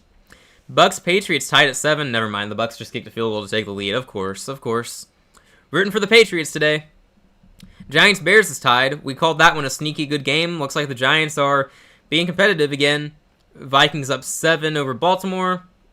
Yeah, so all the games, aside from a couple, are pretty close. Bills-Dolphins isn't close, but I mean, that 13-point deficit is not going to last. Like, Buffalo's going to cut that at some point. My dream scenario would be getting a starter and Bryce being the backup. Yeah, I'd be cool with that. If Bryce is going to stay as the backup, I'm absolutely cool with that. I don't think that would be the case, though. I mean, if we move on from Bryce, I think he's going to want a fresh start elsewhere. And then he's going to go to, the Rams or the 49ers or the Vikings, just somewhere friendly for quarterbacks, and he's going to ball out. Because that's what happened with Darnold. He went to San Francisco and then Minnesota, the best systems for quarterbacks, and now he's good. They fixed him. Which I'm happy about, by the way. Like, I hold no resentment there. I'm rooting for Sam. I like him. Same with Baker. I know he's playing for my rival, but I like Baker. I root for Baker to go for 300 yards while the team around him loses. That's my approach there.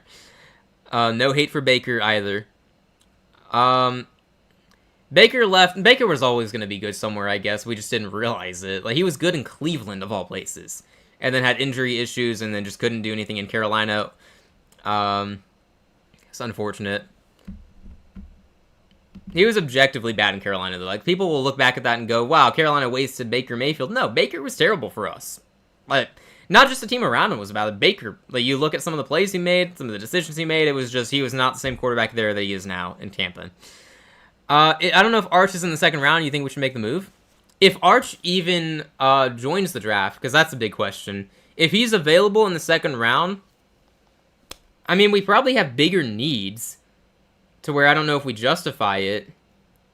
Yeah, personally, I wouldn't do it. If you just have a conviction and a belief in in Arch Manning, then yeah, you do it. I'm not personally there because he's had a rough year in college, and I think he needs to stay in college another year. We better not go Geno. Yeah, that would be the, no, terrible idea. Terrible idea if we get Geno, no. We got 2nd and 9, by the way. I think we just ran for a yard. Run game is not carrying us today, and when our run game doesn't work, our offense hasn't worked. Arch is going to his grandpa's team. I welcome that now. 2nd and 9. Bryce, you're going to have to throw. He's going to throw. He's going to get sacked.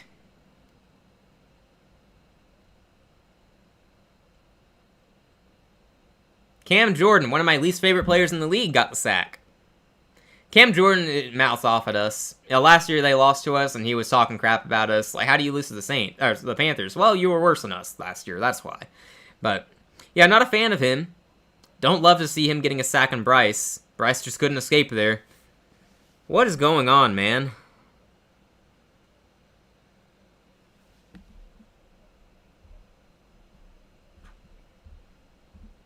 Third and 18.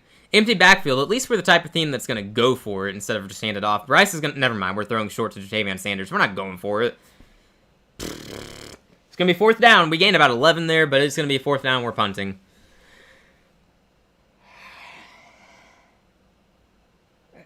This is not going well today.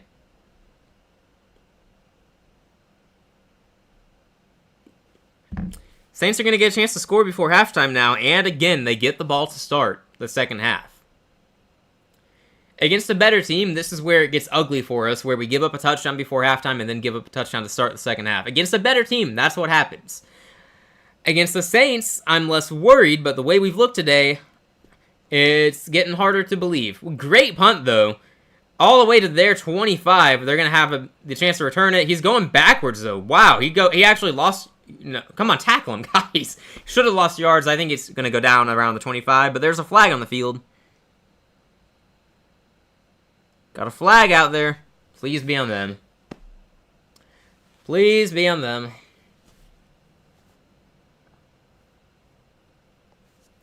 Sounds like a block in the back, which would be great. Back him up more. Time to get ready for work. Back in bed. Alrighty. Sounds good, man. Sounds good. Waiting for the call here. 2 fouls, both on the receiving team. Okay, we like that.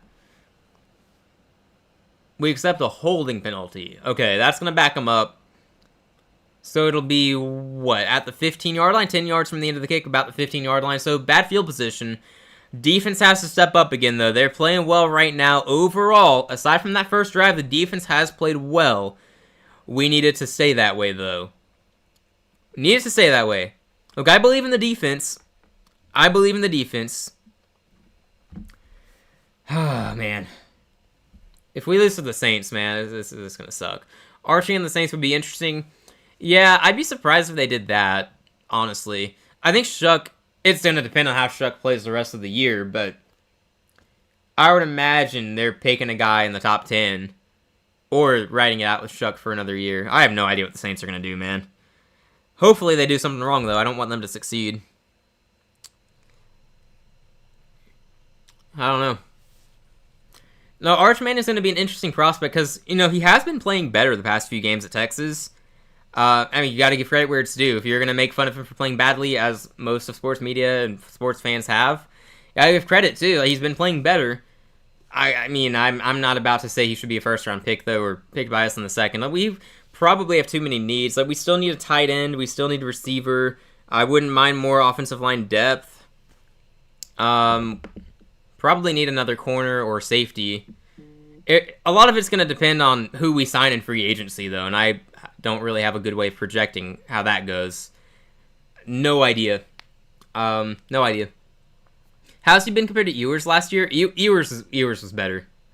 Well, I guess you could also factor in that Ewers had more weapons, but...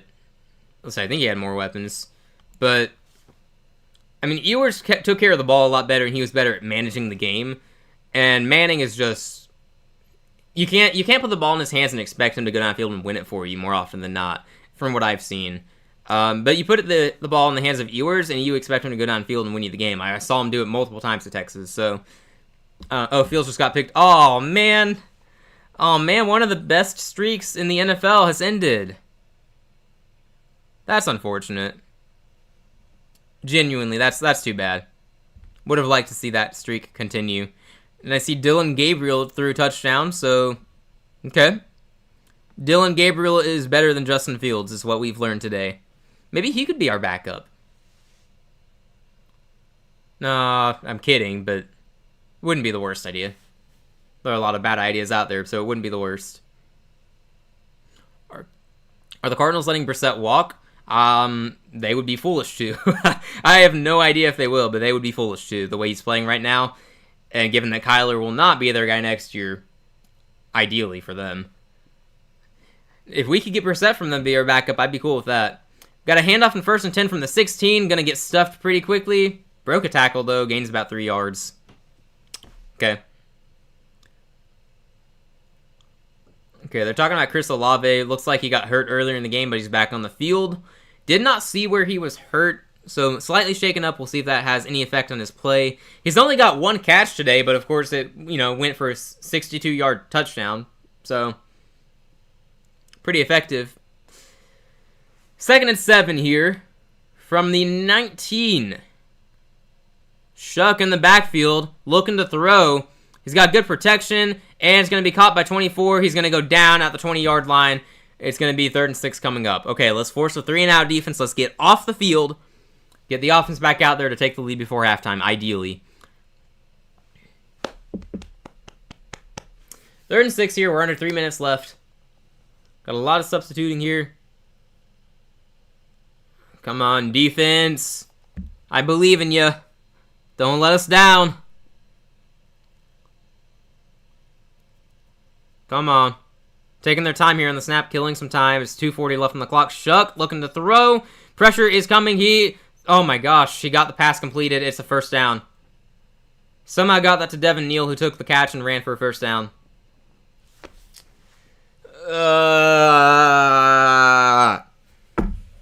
And we got a guy down. It's Princely Umanmielen. Dude's been getting hurt a lot this year, unfortunately. Hopefully he's not hurt too badly this time. Look, I hate to say it, but Shuck is playing fairly well. He doesn't... Look, he's not playing outstanding or anything, but I was expecting a lot worse. Princely looks frustrated. He's walking off the field on his own, so that's a good sign, but he looks mad. He's a passionate guy. I'm sure he's okay. Hopefully. Dolphins lead 16-0. It's going to be really funny when the Bills win. I don't know. I assume the Bills are still going to win. Is that a crazy thing to say when they're down 16-0? How is the Bills' offense not scored? That's what's wild. Not giving up 16 points. It's the inability to score so far that's crazy to me. All right, 1st and 10 at the 30. Defense, you got to get the stop this time. Get off the field, please. A turnover here would be great. Shuck is playing too well. On pace for over 300 yards, which is not acceptable. Let's just go down to the 2-minute warning, though. They'll have a fresh set of downs when we return. All 3 timeouts. Ball at their own 30. Saints are trying to tack onto their lead before halftime. And again, they get the ball to start the second half. It's not looking good right now. Not right now. Things can change in a hurry, but right now, we are just not playing well. We look completely unprepared for this game. I don't know what it is, but it's not working. I don't like it. No, not a fan. So, let me check Twitter here, see if anyone's got intel on Princely. He's not an absolute game changer. 3rd round or 2nd round rookie. I think he's 3rd round out of Ole Miss. But obviously a guy we want out there and we hope is okay. Let me see if I can find anything. I doubt it, but you never know. You always want to check just in case.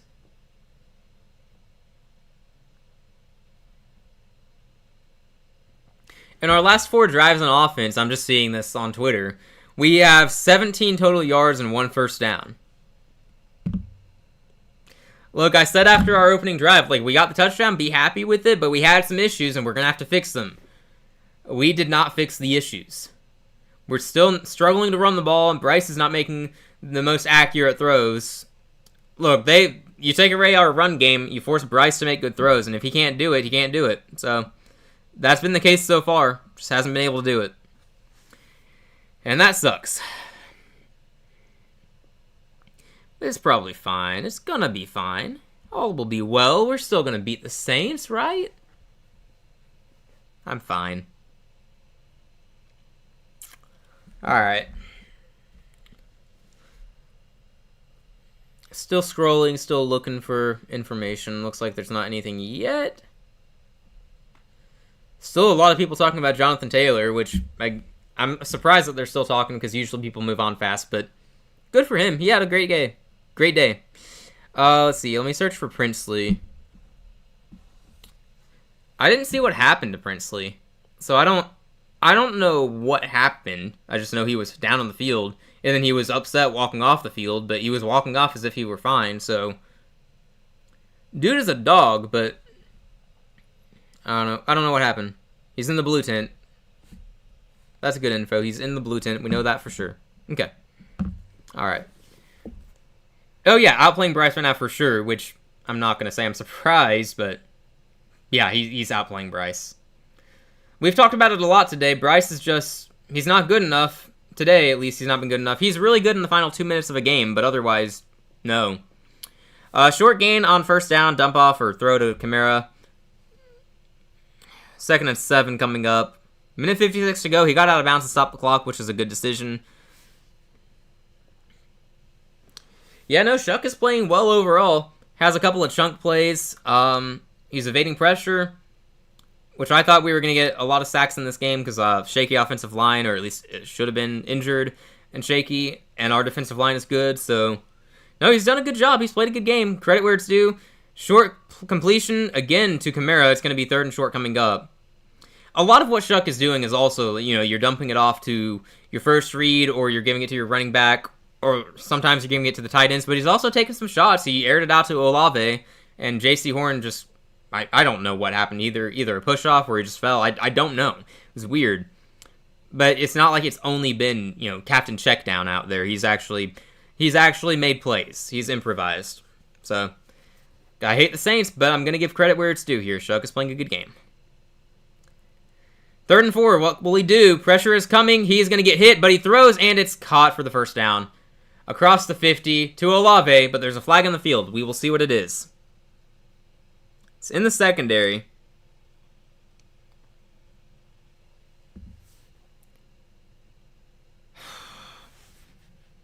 Chris Olave is killing us.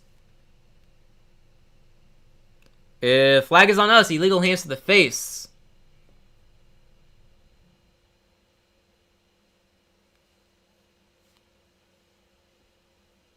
We would be the Tyler Shuck breakout game. No, that was a great throw by Shuck. It was really perfectly placed for Olave. They moved into the pocket. He took a hit. It was thrown perfectly. What the heck, man? Ball at the Panthers, 46 now. Saints are threatening here. Shuck at 189 yards. We bring pressure. Can't break through. He's throwing deep. I think that was caught. Vele with the reception. No, it's out of bounds. Okay. Didn't keep his feet in, it looks like. 1 foot in. Oh, thank goodness. Yeah, just 1 foot was in. Just 1 foot was in. Okay. Good call by the official. Alright. 1 minute to go. 1:04 left. They still have all 3 timeouts, so they're not really in an urgent setting here. They can take their time. They also, if they throw 2 incompletions here, they leave us plenty of time. But they're less worried about that at the moment. Short throw, complete to Olave. He's going to get hit immediately. It's going to be about 3rd and 6 coming up. 3rd and 5. They give him a good spot there. We're under 50 seconds to play. Neither team calling a timeout here, which is probably the correct play. They don't want to burn a timeout yet in case they, don't convert here. They got a kicker who can nail it from 58, 59, I think. Just isn't the most consistent. Groupie, I think. Blake Groupie.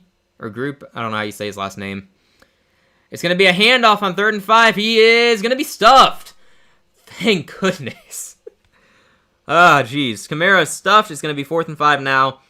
And we call a timeout with 26 seconds remaining. Okay, interesting that we call a timeout. I guess we want the ball back?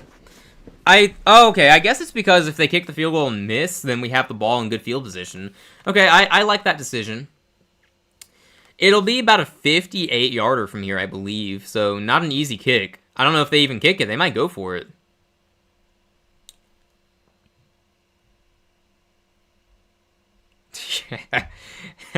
Hey, man, worry about your own team's games, right? No, you're right, though. Yeah, you guys need us to lose. Yeah. And New Orleans is going for it here. Yeah, Dallas, people aren't talking about Dallas enough after those trades. Like, they are still in contention. They got the offense for it. They do need a Carolina loss, though. 4th and 4, New Orleans is going for it from our 40-yard line. We'll see if they actually go for it, if they're just trying to get us to jump, because if we jump, it's a first down. Player in motion. Almost jumped. Gosh, that was close. Almost jumped there. And New Orleans is going to burn a timeout here to avoid the delay of game penalty. They're going to talk about it. We'll see if they end up going for it after all. We did not jump, fortunately. We did not jump. All right. Looks like Groupie is warming up. They're going to send him out there. I've seen him make big kicks before. He's got the leg for it. It's just, will he be accurate enough? man. Jags are up 20-3. Hate it for Daniel. Hate it for Daniel. That sucks. Miami's up 16-0, and they have the ball. What is happening in Buffalo? Seriously, they look elite the last 2 weeks, and now they can't do a thing on offense? Oh, the offense is staying on the field. Groupie is not going to get a chance to kick from 58 yards. Okay. Well, this is why we burned a timeout to stop the clock at 27 seconds. If we get the stop here, we have a chance to put points on the board. It's going to be snap to Shuck. There's a flag on the field, though. Immediately. Please be on them. Please be on them. Please be on them.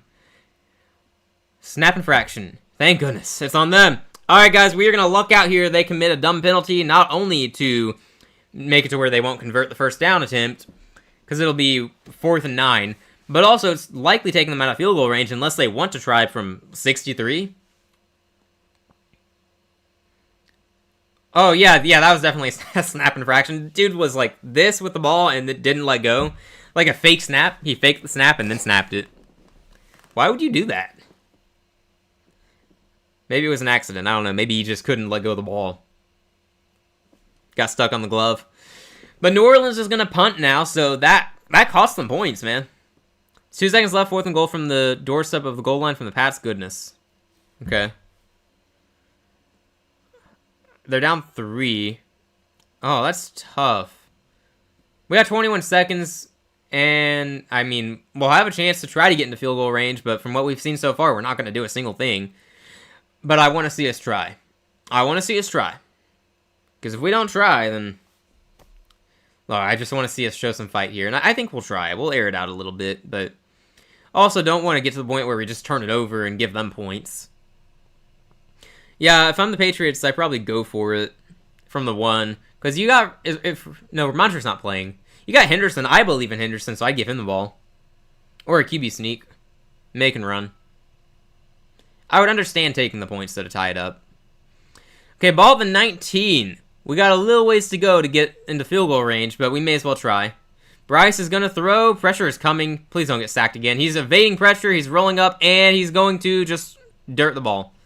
He could have run, but he risked staying in bounds and then burning a timeout. I guess. I don't know. I assume that's the idea there. That killed 7 seconds just for no gain. Bryce Young, right now, by the way, 7 out of 11 for 41 yards. I don't know, man. I feel like his statistical output just backs up everything that we've said today. But again, if he has a chance to win us the game with 2 minutes left, he will be Tom Brady in that instance. So, just never know. 2nd and 10. Saints have been bringing pressure consistently, and it's getting to him. Injured offensive line is not holding up as well as normal. Bryce, oh man, the game just crashed for me. That's great. We got a completion to Jadavion Sanders for the first down across the 30, though. 7 seconds left. We don't have time to do anything now. We don't have time. I mean, I guess we just get a quick pass out and try to set up a Hail Mary. That's about all we can really do. It's better than nothing. Better than nothing. Let's see. Looks like Vikings-Ravens is about to be tied up. Oh, never mind. That was just a third field goal for Baltimore. I thought they got a touchdown. Never mind. Baltimore down 9-10 at halftime. That's one to keep an eye on. Giants-Bears this time, but Giants are about to score before halftime. Patriots got the touchdown. Okay. Pats lead the Bucks, so we like to hear that here. As Panthers fans, we're rooting against Tampa. Okay. Yeah, that would happen, Sudoku. But before that, we have to jump for a false start to back us up. We're not even going to be at our 30-yard line. Like, we probably aren't getting a Hail Mary attempt. Xavier Leggett jumping for a false start. Well, that's the first way he's contributed to this game, so... Yeah. I'm telling you, so far, Leggett has just been Jonathan Mingo, but with personality. That's basically been his career so far. Still root for him, though. Maybe he breaks out in year 3. Bryce is going to hand off... Is that Chuba Hubbard in the game? Just going to hand it off and kill the remaining time on the clock. That takes us to halftime. Your Carolina Panthers, ladies and gentlemen, are down 10-7 to the New Orleans Saints at halftime. And the Saints get the ball to start the second half.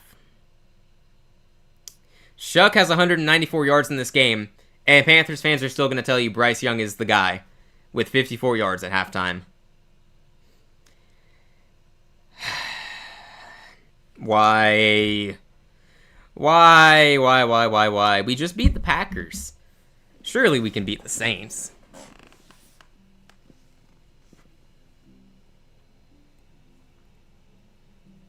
It's tough, man.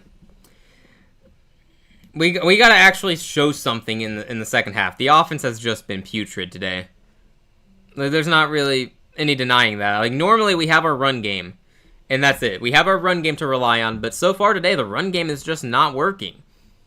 They're shutting it down for the most part, and Bryce Young is showing us he still can't carry us to victory.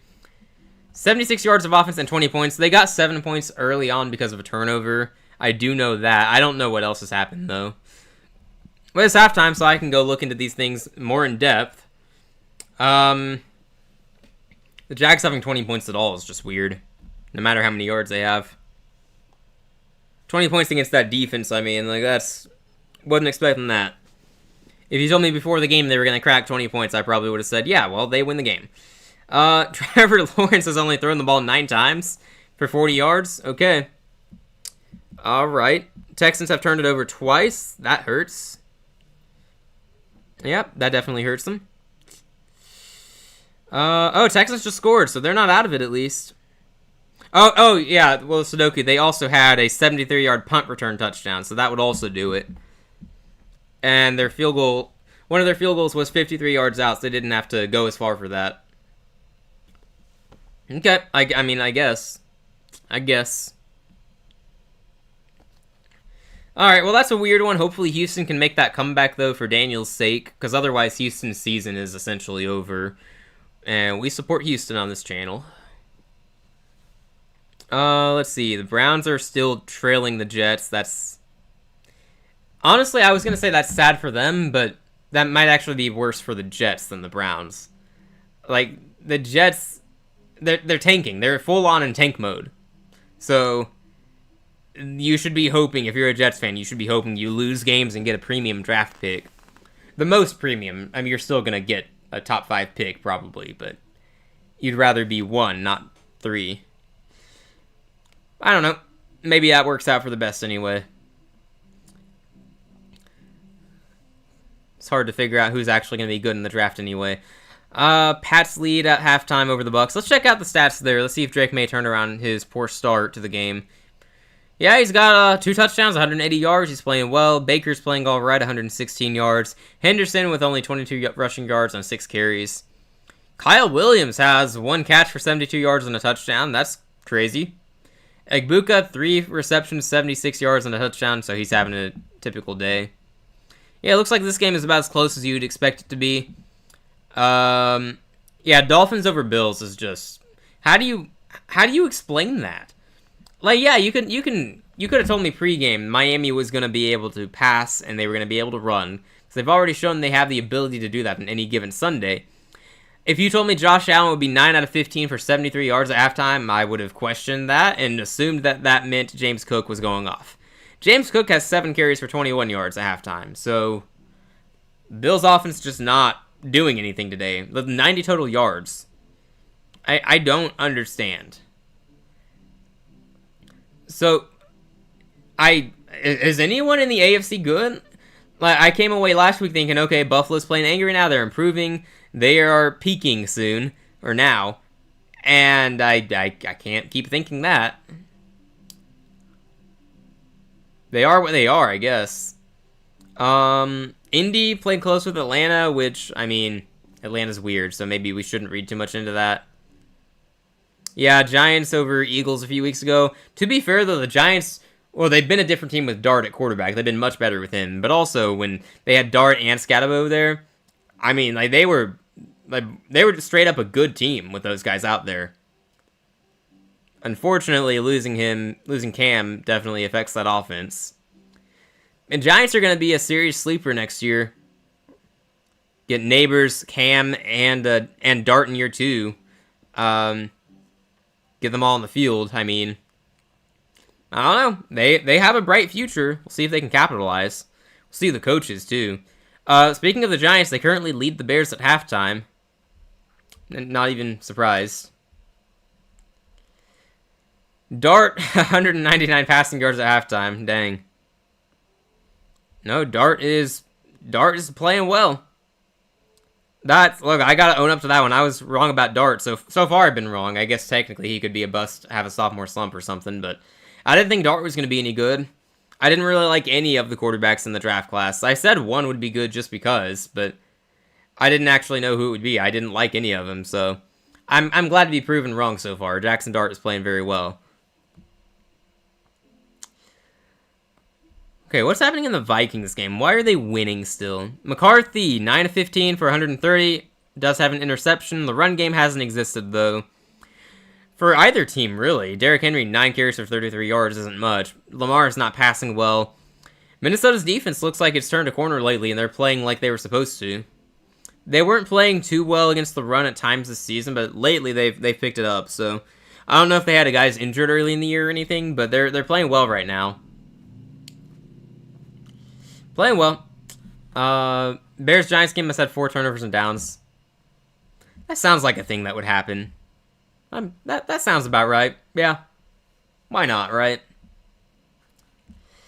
Might as well. Yeah. Yeah, a lot of interesting scores so far, I'll say that. Yeah, if the Vikings win today, that really puts a dent in the Ravens' playoff hopes. Like, they might actually have to win out if they lose today. And then the Vikings, like, you gotta start taking them more seriously. Maybe we should have last week, but my assumption is that they're still just gonna be mediocre, win some games they shouldn't win, and lose most of their games. I think I had them going 7-10. So, I don't know. That game matters for both teams' playoff hopes a lot, though. Okay. No, very, very interesting game so far. Jacksonville, we'll see if they hold on to that lead.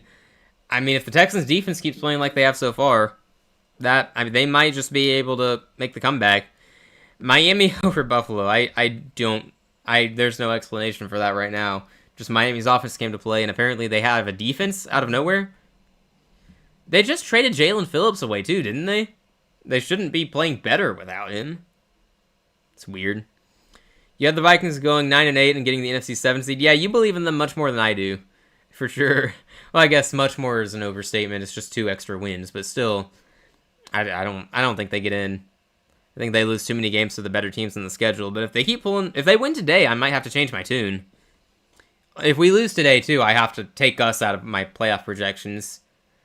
The Bears' playoff projections would also take a hope. Wow. Wow, losing to the Saints is giving me brain damage. Their playoff chances would go down.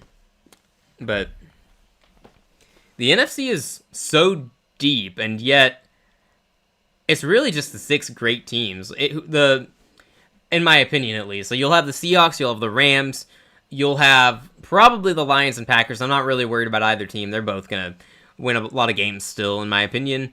You got the Eagles, and shoot, who am I missing? The Bucks. Yeah, you got the Bucks. And you could argue for the 49ers, but they're dropping players left and right. I don't think that they're going to be able to go on a run in January. I think those 6 teams are all capable of going on a run when they make the playoffs. Whoever gets the 7th seed, I'm not sure. I'm not sure it'll be someone who can go on a run. I guess if Chicago keeps improving, or if J.J. McCarthy is suddenly really good, that would change the outlooks of those teams long term and short term. I don't know. Dallas also is a team to watch. I mean, they made the trades for Logan Wilson. I've already said I think that was, I don't hate the move. I think that's actually going to help them. No matter what people joke about, I think that'll help them. Improves their linebacker room for sure. And you add Quinn Williams, so that defensive line is going to be really good. Or on paper, at least, it should be. So if the defense actually improves for Dallas and their offense gets back to its previous form, then they have enough winnable games to where they actually could still make the playoffs. So, I don't know, it's going to be whichever one of those teams finishes strong, really. Field goal target line being the 50 is crazy. Oh gosh, is Cam Little going to break his own record? Wouldn't that be something? Let me see. They have the ball at the Houston 49. No, he's not going to break his own record unless they have a false start. Oh, well. No, it is crazy. To have a weapon like that, you got a guy who can kick it from 60 plus. You don't have to go very far. Like for the Jags, if you have an average starting possession at the 35-yard line, you just have to go 15 yards to be considered in field goal range. That's insane. That is insane. That is absolutely a weapon. I'd say Dallas has that in Aubrey as well. What is going on? That's a good question.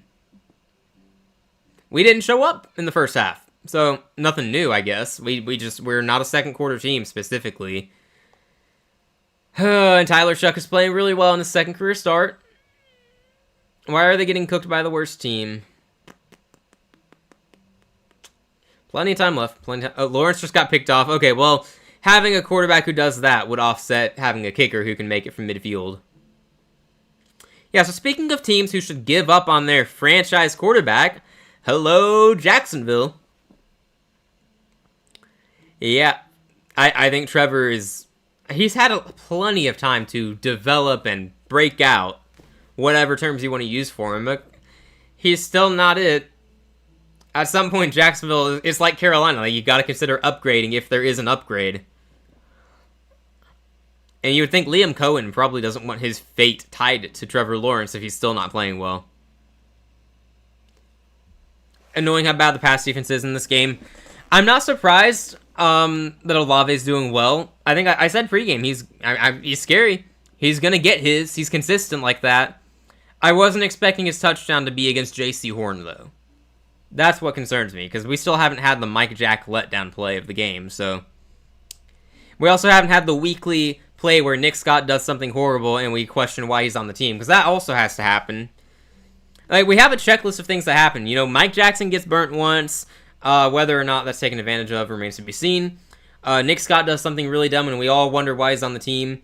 And Bryce Young has a horrific turnover that just makes you question your sanity, so...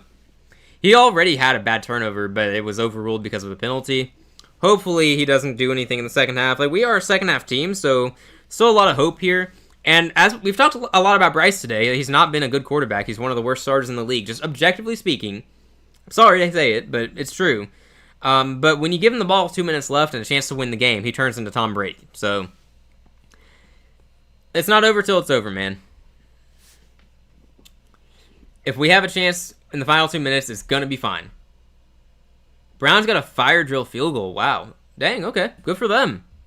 Good for them. That means tied at 17. That is 17 all at halftime is not the score you expected in a tank bowl like that, but sure, why not? He took a sack on third down with like 15 seconds left and no timeouts, and they still got the field goal off. That's impressive. To have that ability is really underrated. Have that hustle and get out there. 45 yards, too. Like, that's no easy field goal. Good stuff. Good stuff. Oh, man, I'm happy about this. The Patriots just scored. Travion Henderson. There we go. Got a 55-yard rushing touchdown. We've been waiting so long for them to give him carries. Patriots are up 21-10. Look, if we can just beat the Saints, we will have the same amount of wins as Tampa. I'm still going to say Tampa wins the division, but... I mean, if we're in the discussion at least towards the end of the year, I'd be happy. All right, second half kicking off here. We're going to give the ball to New Orleans to start. Here we go. Kick is underway. They're going to catch it at the 7. Going to get the return here across the 20. Got a little bit of room across the 30, 35. Going to go down around the 38, 39-yard line. That was a better return than I would have liked. All right, I'm going to listen to the Canales interview here.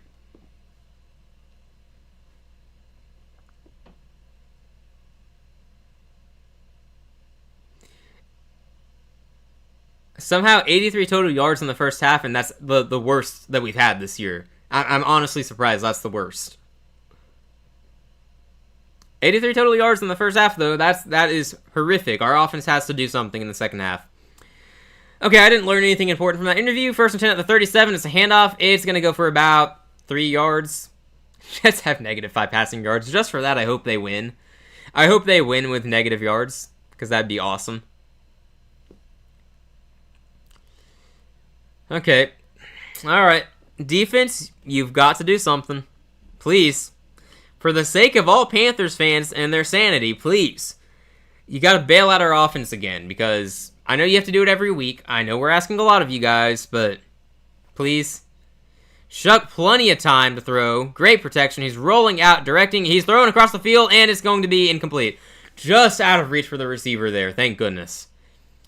I am so glad the Saints traded Rashid Shaheed this week, because I feel like he would be burning us the way they've been playing and the way our secondary has looked at times.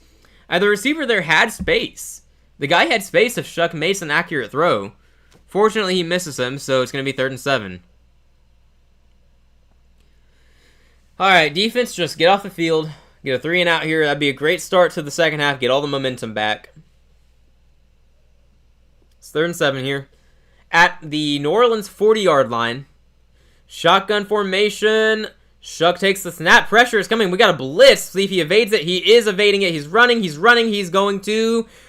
there's a flag in the field. I think he ran for the first down, though. See what the flag is, though. Surely it's holding. Oh, yes, it's holding. Okay. 10-yard penalty. Going to back him up. It's going to be 3rd and long now.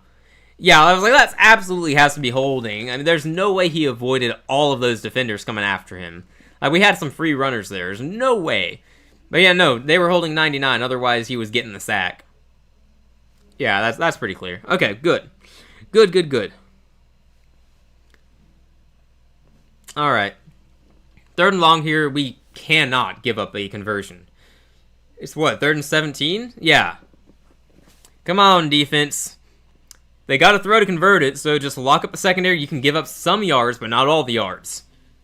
Just be tight here. Tight coverage. Shuck, he's got time. Good protection. He throws. It is complete, but short of the first down. Okay, that's all I said. You can allow the yards. You can allow the completion. Just don't give up a first down. That was a great throw by Shuck, though. He got it in there. That was a tight window, it looked like. Vele on the reception. Underrated weapon there. Reliable, I should say. Let me see that throw again. Yeah, he had it in between 2 Panthers defenders. He barely got that in on time. Okay. Well, they're going to be punting here on 4th and 2 from the 45, so we're probably not going to have good field position, but it's just good that we are getting off the field. Taking their time on the punt. That's okay. ETN out there on the return as always.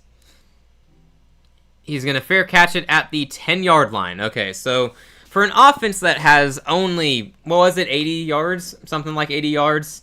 It's not great to start at your own 10. You need more than what you've had in this game to get a touchdown. So, try watching the Bills today. Honestly, I don't want to. I take it you're a Bills fan or a Bills sympathizer. I'm sorry for the Bills. Like, I do not understand what's happening there right now. I thought they were breaking through. I thought they were peaking, playing up to their potential the past few weeks.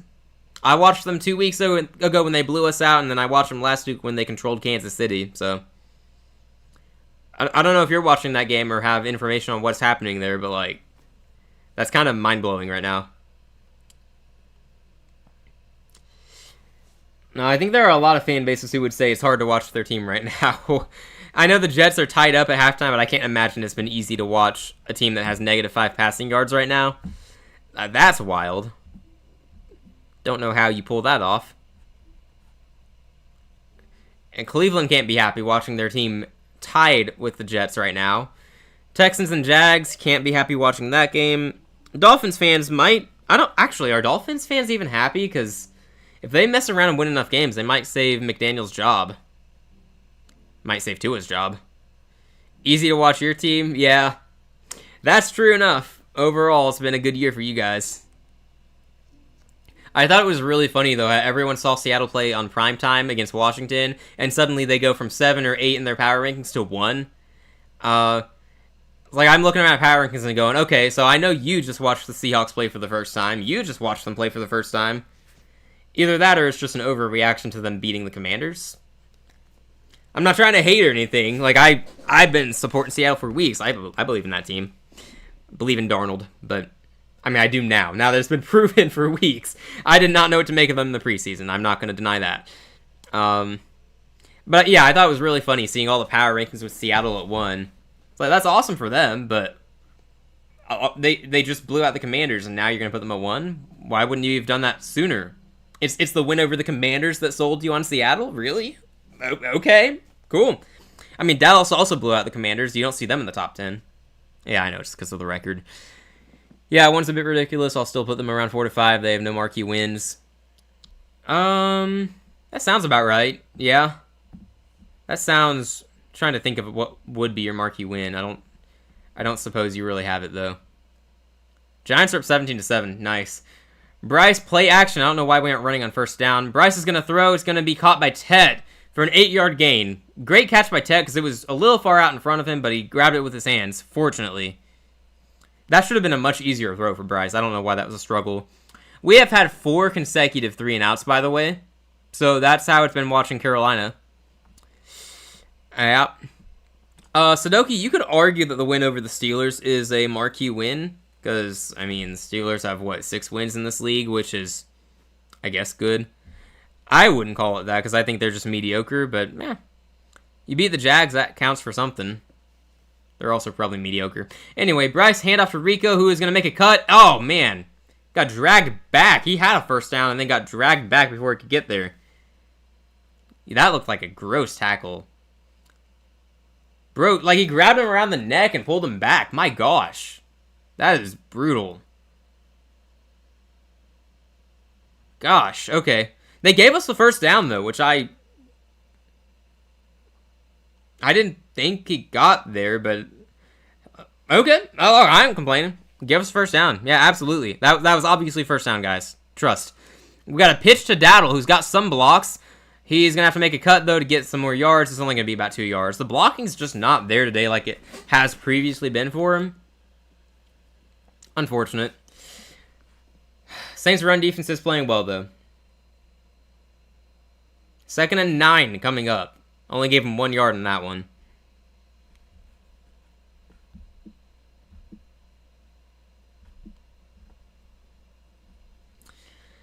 Oh, boy. It's fine, guys. This is fine. We got 2nd and 9 here in Carolina. Bryce Young going to have to throw. Pressure coming. He gets rid of it. It's going to be caught for a short gain. Jalen Coker brings it in. Good steady hands on that one. You got 3rd and manageable coming up. Probably about 5 yards to gain. I like getting Coker more involved. He's our wide receiver too. Also, he's our wide receiver too. So that should tell you about the state of our room. I like Coker and I'm root for him. But it's just like with Bryce. He's just not... He's not contributing in the stat sheet like you would like him to. Maybe he's out there blocking well, but he's not getting open. I don't know. I'm just reiterating my point that we need to add a receiver in the offseason. 3rd and 4, Bryce, you got to clutch up here, please. Get us a conversion. Bryce looking to throw. He gets it out to a wide open receiver there. Jalen Coker again. Yes, go back to Coker. Hey, if Coker is getting open, then you keep throwing to him. He was wide open on that one. So first down, Carolina. We keep the chains moving. If we can score in this drive, that'd be great. And get the momentum back completely. No, that was a good design. The defender went with Jatavian Sanders instead of Coker, so Coker was left all alone. The Saints defender near him was like, what the heck, guys? Why'd you leave me with him? Coker caught a beach ball. He did do that. That was fun. That was fun. Coker's got 2 for 16 now. Let's keep getting him involved. Make the defense focus on him. Maybe loosen up on Tet. Wouldn't mind a deep ball to Tet at some point. Right now, please hand it off to Rico. We do. No, it's Chuba out there. Chuba Hubbard out there for his usual 2 yards per carry. Man, I don't know what happened to Chuba. He's not been the same guy this year. After we rightfully paid him last year. It wasn't a bad choice to pay him. He earned it. It made sense. But it's going to be one of those things that does not age well for us, unfortunately. That happens a lot. 2nd and 7 now. We gave him 3 yards on that run. We'll take it. We got the ball at our 41-yard line, so if we don't get a first down here, at least we'll have a good field position to punt from. Bryce is looking to throw. Good protection. He's going to have to move up into the pocket. He throws across the field. It's wide open. Tet McMillan into Saints territory. Down around the 33-yard line. That's what we needed. That's what we needed. Throw downfield to Tet McMillan. Let's keep doing that. The guy gets open, man. Goodness. And Bryce, that's what he does well, okay? No, we've spent a lot of time talking about Bryce and his issues, but he does a good job evading pressure, avoiding the sacks, moving up into the pocket, improvising, and then finding the receiver. But a lot of the time, the receiver's not there. That time he was. So, Tet, 51 yards in this game. Love to see it. See if we can get the rookie to 1,000 yards on the year. Lee get in motion. Bryce is going to fake the handoff to Rico. Looking to throw. Throws to Rico. We got a running back screen here. He's going to get tackled, though. Good defense by the Saints. If not for that tackle, Rico was set up for a first down run. Catch and run. Chuba and 2 first rounds for Joe Burrow. I'd do it. I'd do it. There's no way they would do that, right? I can't imagine Cincinnati would. I don't think they would want Chuba because they got Chase Brown, who hasn't been at his best this year, but he's been better than Chuba. Hey, if we get them to accept that, though, absolutely. Also, you could throw in Bryce Young if we're going to swap quarterbacks. Like, if we're getting Burrow, we can give him Bryce. I'm okay with that. Okay, Bryce, handoff to Rico this time. Very patient, does not have the blocks. Ends up getting about 2 yards, so we have 3rd and 7 coming up. We're going to have to trust the hands of Bryce Young again. Sorry, trust the arm of Bryce Young, I should say. We're trusting the hands of the receivers. Coker and Tet coming up big for us on this drive, though. We are in field goal range, by the way. We got the ball at the 37-yard line? Oh, wow, no, I'm looking at the wrong marker. We're at the 30, so thank goodness. That's much deeper into field goal range. Fitzgerald can hit it from here. 3rd and 7, though. We're not going for 3. We want the 7. Look for Tet, man. Please, Bryce, look for Tet. He should be your first option here. Blitz is coming. Bryce moving up into the pocket. He throws into the end zone. Oh, Leggett can't bring it in. Oh, man. McKinstry in coverage. Leggett tried to one-hand it. It's just overthrown.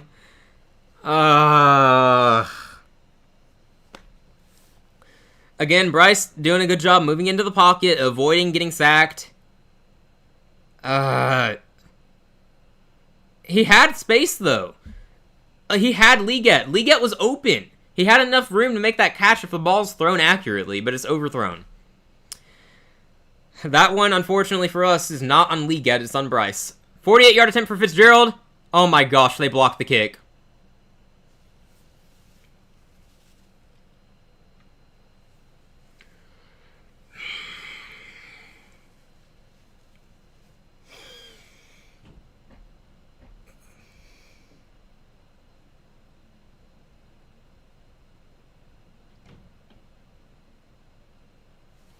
Everything's going wrong today, guys. Honestly, we've been fortunate to evade all the block kicks so far this year. Everyone else has had one blocked, basically, so.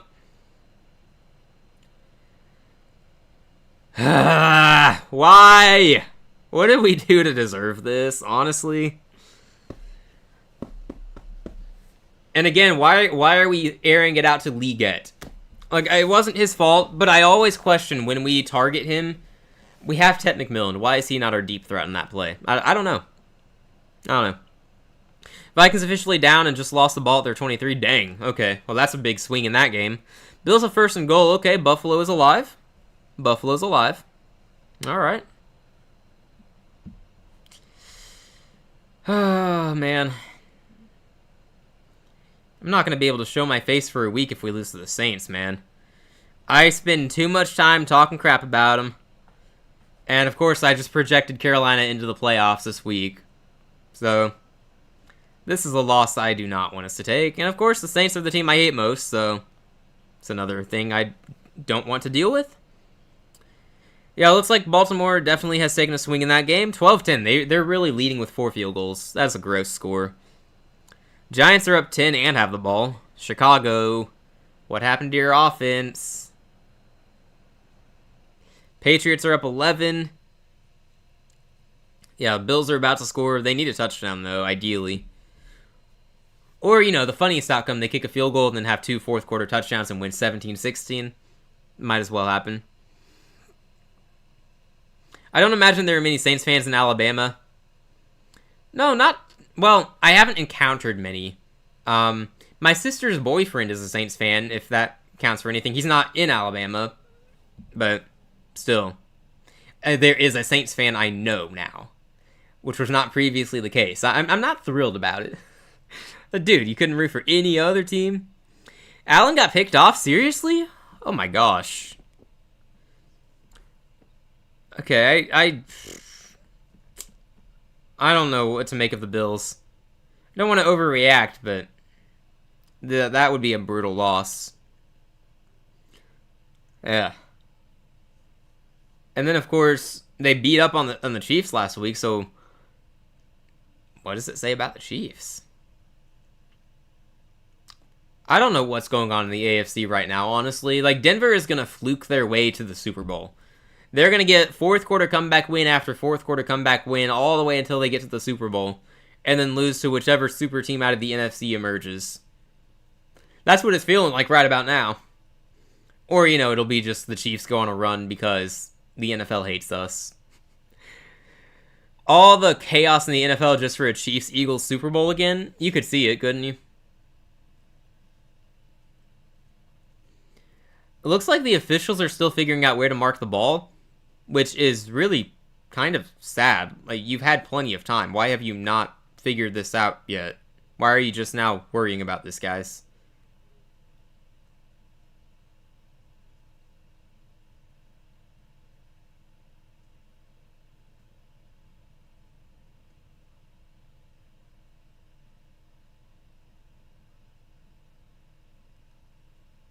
Oh my gosh, oh my gosh, oh my gosh, are you serious? It's Carolina... Okay, I'm trying to process this. So they blocked the kick, and they touched it first, but we recovered. So by rule, it's Carolina ball. What? What just happened? Let me see this. Okay, yeah, it was obviously... Yeah, it was touched by the Saints player, and then the Panthers recovered it. It was beyond the line of scrimmage. Somehow that factored in. Oh my gosh, you guys. As of right now, it's our ball. We'll see if they review it or challenge it or anything, but right now, it's our ball. They blocked the kick, and it turns into our ball 1st and 10.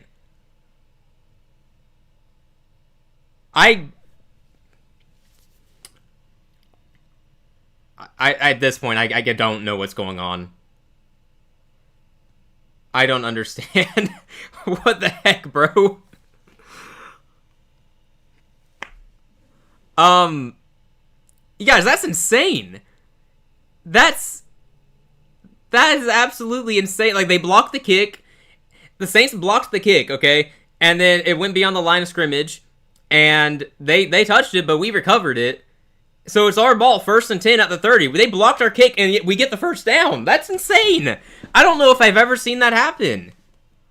Okay, we have got to capitalize. We have got to capitalize. Midnight, I don't know if you just heard that, but we just had the most insane thing happen. I'll catch you up in a minute. Bryce throws to Ja'Van Sanders for about 5 yards.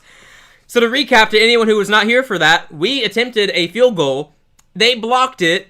It went beyond, they bounced around, bounced off some players' helmets, went beyond the line of scrimmage. A Saints player touched it first. We recovered it. So by rule, we got the first down. Or we got the possession of the ball. I don't really know exactly. I'm kind of confused. But it was eligible to be picked up because they touched it. And then we picked it up. So, like, they had possession. I don't understand. But we got the first down off of a blocked field goal. Pitch to Rico here. He's not going to get very far, just 1 yard. We got 3rd and 4 coming up. Guys, that's the craziest, one of the craziest things I've seen. I shouldn't say the craziest. We've actually seen a lot of crazy things in Panthers games this year. We had the comeback against Arizona for, and had an onside kick in that. We had that beatdown over Atlanta. We've stunned the Packers last week. We're winning games without Bryce cracking 200 passing yards. I don't understand this team. I don't get it. But we find ways, I guess. That's just wild. 3rd and 4, Bryce is going to complete it for the first down to Ted McMillan inside. He's still up. He's going to go down around the 15. Okay. What happened? I'm still confused, dude. I am still confused. Don't you only get the first down in that scenario if it passes the line of scrimmage? The first down marker. Yeah, I would have thought so, but that's not what they said. Apparently, it was just a live ball. after they blocked it. Because they got it first, and then, or touched it first, and then we picked it up. So it's our, I don't know. I'm going to have to look this one up later. For now, I'm just going to be happy that somehow we have the ball, and we have the ball at the New Orleans 15. Like, they blocked the kick, and then they touched it, but didn't pick it up, but we picked it up, so it's our ball. Oh my gosh, we just fumbled on jet sweep.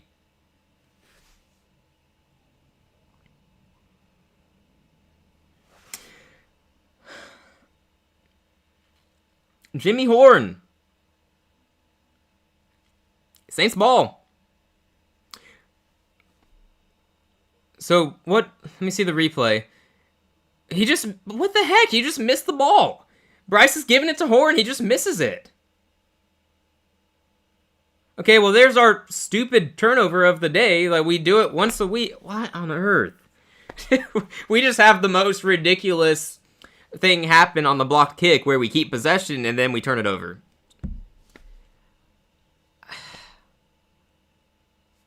I don't know anymore. As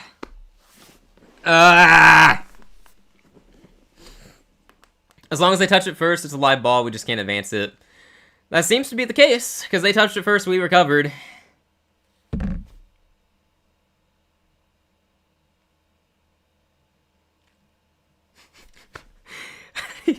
The scriptwriters are cooking with this one. This game is ridiculous right now. Vikings and Bears losing. Not sure about the lines, but if anything, we have to win this. No, I agree. And the Bucks are losing too. Like, we win this, we are set up really well. This is a game we need to win. We cannot be losing this game right now. I mean, the Saints player, like, okay, they blocked it, it bounced off a guy's helmet, and then the Saints defenders at the 30-yard line were trying to pick the ball up like you would on a fumble recovery, but our guy picked it up instead.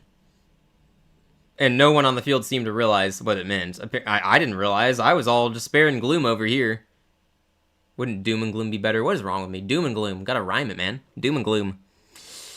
Despair and gloom. Nobody says that. Yeah, I'm still kind of confused in that play as well, but I mean, for anyone out there complaining about it, because I'm sure there's a whole fan base complaining about it, hey, we gave you the ball right back, so...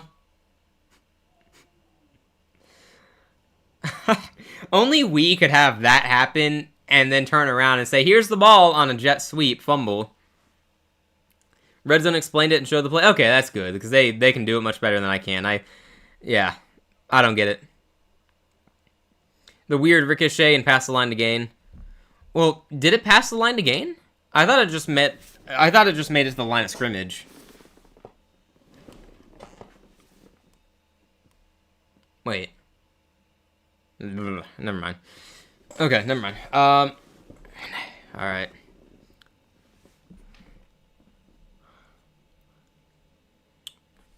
It's still 10-7. We should all have expected this score, honestly. Defense, you got to bail out the offense yet again. Hand off to Kamara. He's got burst. He's got speed. He's going to get about 7 yards. He gets hit hard at the end, though. We got some dogs on this team. We got some hard hitters. This offense can't be serious. Definitely. Yeah, exactly. Exactly. Just... I mean, Liget has been a joke more often than not this year, but maybe he breaks out in year 3. It's possible. He was always going to take some time. Jalen Coker is just... He's solid. He's not a wide receiver, too, though. Jimmy Horn, I don't know, dude. He's a 6th-round rookie. I wasn't expecting much from him. Hand off to Kamara. Oh, gosh, he's got room. He goes down around the 42. Thank goodness he fell down. Oh, that could have been a chunk run. Bryce is unbelievable sometimes. Yeah, man, if there are 2 minutes left. If there are 2 minutes left, then he is unbelievable. The Vikings fumbled the kickoff return back-to-back. That's impressive. They saw what we did and decided they had to one-up it. That's crazy.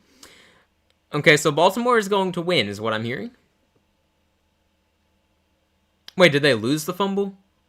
Kamara, fortunately, we stuffed him that time for just 1 yard. Bucks are about to score, it looks like. Yeah, Vikings have the ball, so I guess they recovered.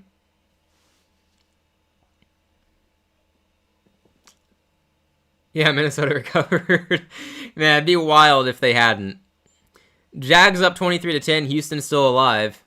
Hey, Daniel, I know you're not listening. You can't hear this. You won't hear it, but I'm manifesting it for you. Houston's going to win 24-23. 2nd and 8 now. Empty backfield for Shuck. He's looking to throw on this one. Okay. Bring the pressure, Carolina. Bring the pressure.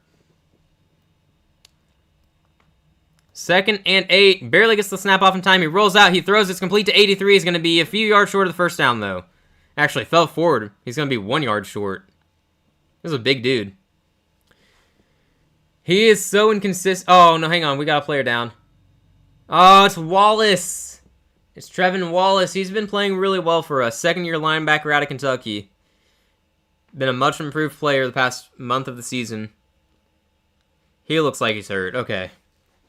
Commercial break here. Hopefully he's going to be all right. That'd be a big loss for our linebacker group. We don't really have good linebackers. Yeah, he's so inconsistent, and it's just unacceptable. Yeah, I've said in the past, the way he plays, it's like you would expect this in year 1 or year 2. If he played the way he has this year in year 1 as a rookie, we would be disappointed overall, except for the clutch drives. He played like this last year, we'd be hating, but it's because I guess it's because we're winning. Everyone's okay with it. And, you know, we acknowledge he's only got one good receiver, but he's also got an elite running back and offensive line. You should be able to cross 200 yards, but also, there's so many alsos, there's so many things to consider. We're a run-first, run-heavy team. But until the end of the game, the final drive, Bryce just doesn't do much. He misses throws he shouldn't miss, overthrows receivers, underthrows receivers, and turns it over horribly sometimes. Yeah. What a play by Mayfield, 21-16, not pinning the 2-point conversion? Oh, dang. Okay, so we're going to lose to the Saints, and the Bucs are going to come back against the Pats. I can see the script now. Yep. It's a good day to be a Panthers fan. It's fine, guys. We got plenty of time left, but our defense cannot keep carrying us. All right, our offense is playing so poorly and making all these mistakes when they are playing well. Our defense is going to falter. That's just how that tends to go. Defense can't shut down their offense the entire game. And they haven't even shut down the offense, I guess. Like, they've given up a couple big plays, but overall they've contained them.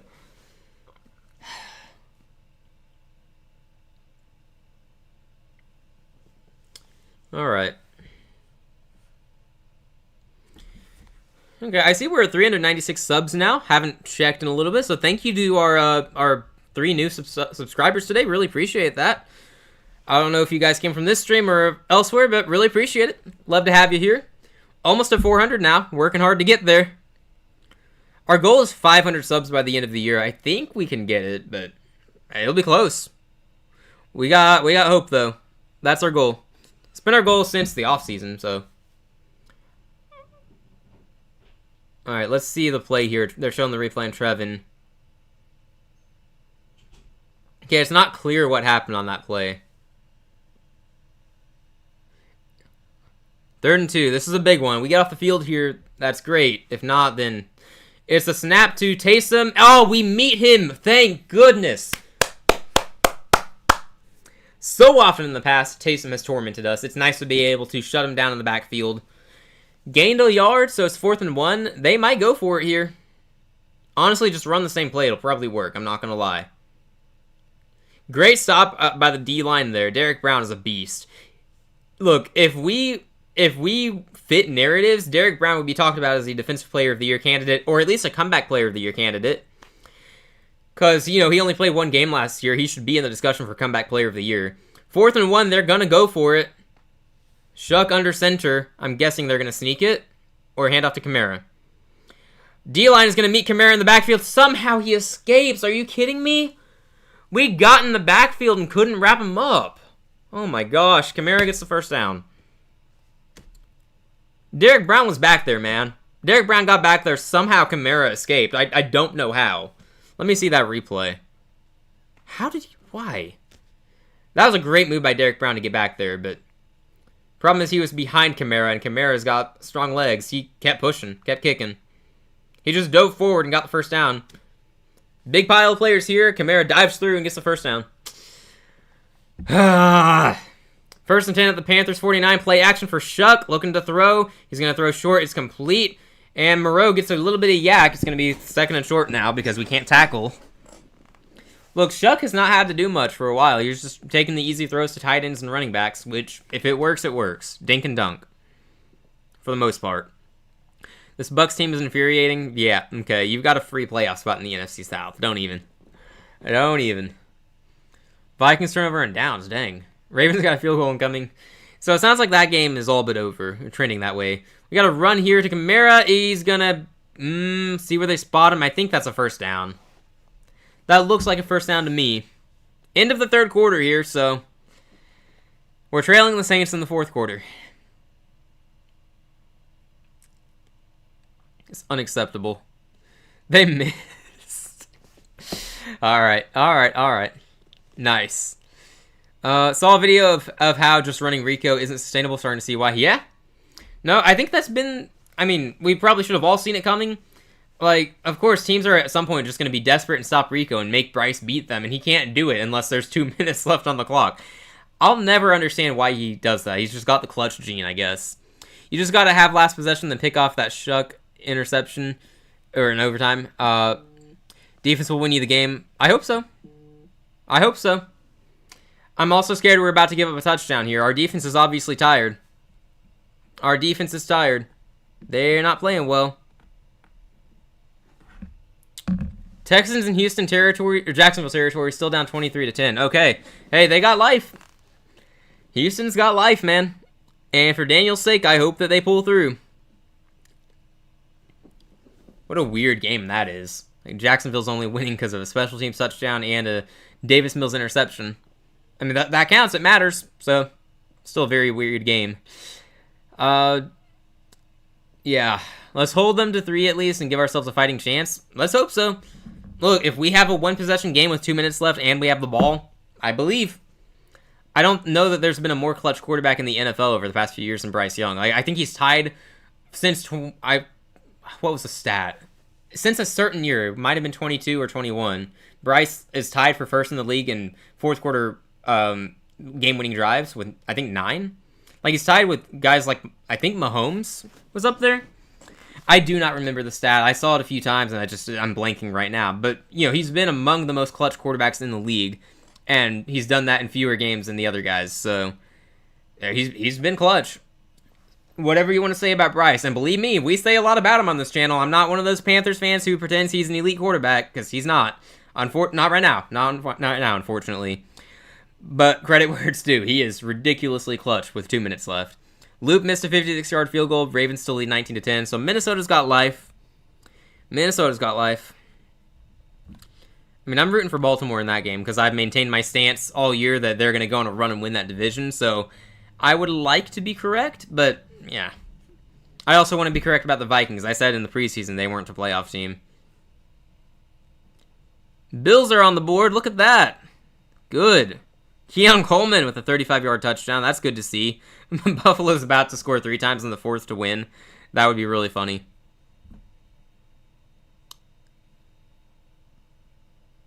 Oh, they're checking the spot in the Panthers game here to see if there was a first down or not. Yeah, I mean, I said it looked like a first down, but they called him short.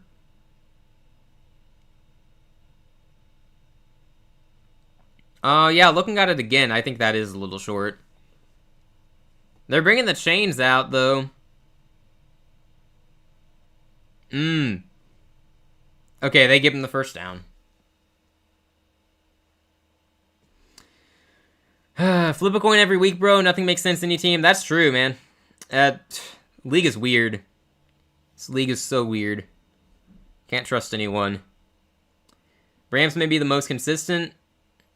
They have been consistent. We give them that. Man, if not for that blown lead against Philly, too, they'd be talked about as the best team in football right now. But that's how it goes, though. They also have that overtime loss to the Niners. Like, they don't have a bad result yet. Yeah, about time, Buffalo. 2-point conversion attempt is incomplete. Okay, so they're gonna still need a touchdown and field goal to tie it up. Except against Arizona. Texans stopped on 4th down. Yikes. And Santos hits a chip shot to cut the Giants' lead to 7. Okay. I'm glad most of these games are close. Let's go Panthers win by 6. I'd be here for it. It's not looking that way, but I would be here for that, please.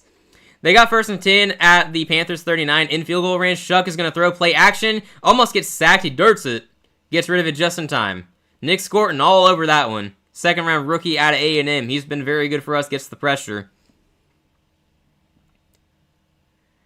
Yeah, I lost to the 49ers IRs. I mean, to be fair, most teams are. I don't know why. It's really weird. But, yeah. It's weird. Weird. We'll see how that rematch goes later today. Can't get Tua turnovers when he doesn't need to throw. True. Yeah, that's the trick with Miami, huh? Jump out onto the lead and just run the ball. Shuck throwing on for 2nd and 10 is going to be caught a few yards short of the 1st down. That's Chris Olave. Again, he's just killing us today. He's got to be over 100 yards by now. I'm going to check. No, my bad. He's at 90. I was a little bit off there. He's only at 90 yards. No, they made a good choice not trading him, I gotta say. That's true, Sudoku, you did. You lost to him in week 1 when they had healthy players. That is definitely true. Okay, we got a handoff in 3rd and 5. Kamara gonna be met immediately. Still pushes forward for a yard or 2, so we got 4th down. Decision time. They're in field goal range. They could kick for 3.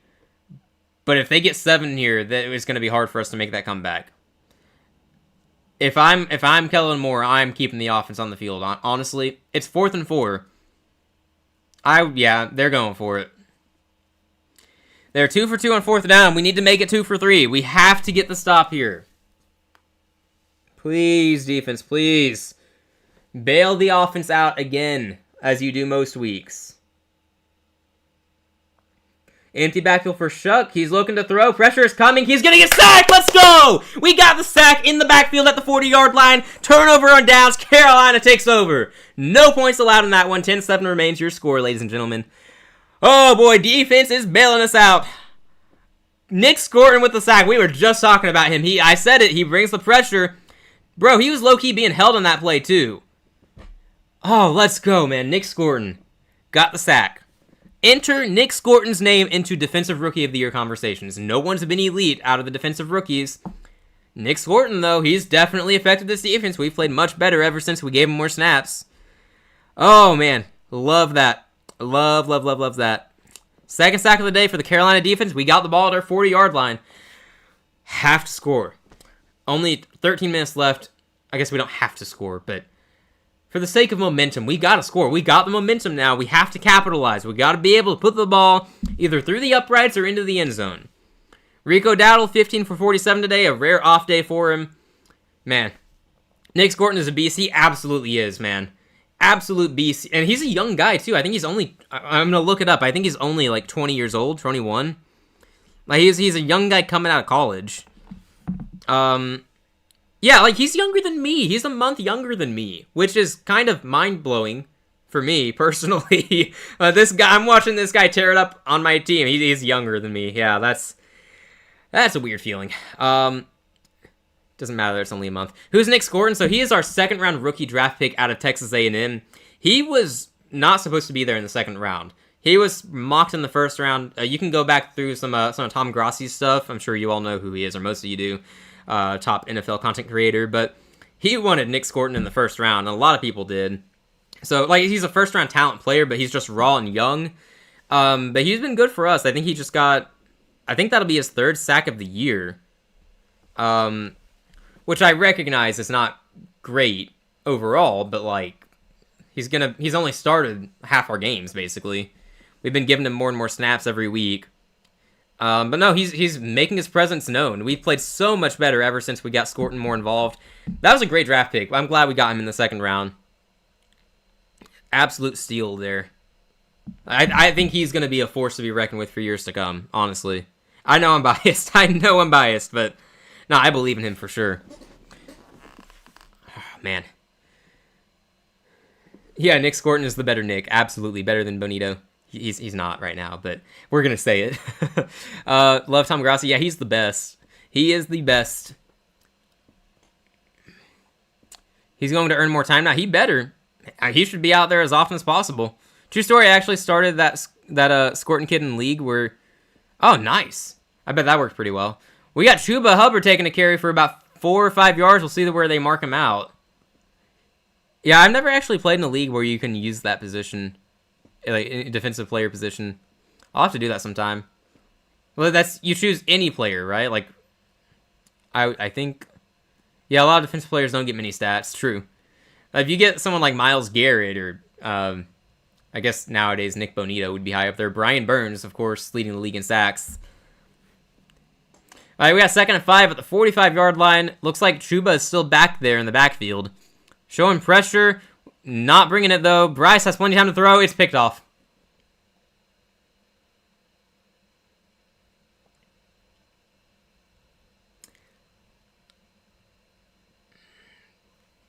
You already know. Just a terrible throw by Bryce. Just badly underthrown.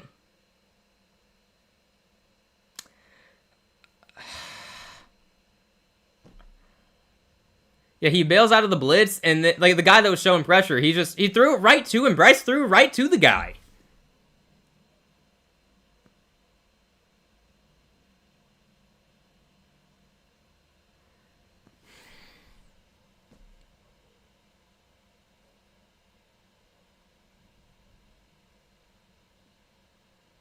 Did he just not see the guy? Look, I'm not going to sugarcoat it. We deserve to lose. The way we're playing on offense, we deserve to lose. But our defense has kept us in it. They got the ball at our 43. We need our defense to step up and bail us out again. And they meet Kamara at the line of scrimmage for no gain. 2nd and 10. I can't believe that, man. I can't believe that our defense bails us out there and Bryce Young does that. I'm over it, man. I'm tired of these horrible turnovers. Shuck, empty backfield looking to throw. It's going to be caught for the first down and a little bit more. Down around the Carolina 28. I have no idea who Mitchell Payton is. That's a new name. Is that another tight end? Like the old Sam Darnold seeing ghosts? I mean, his turnovers feel worse than Darnold's turnovers, honestly.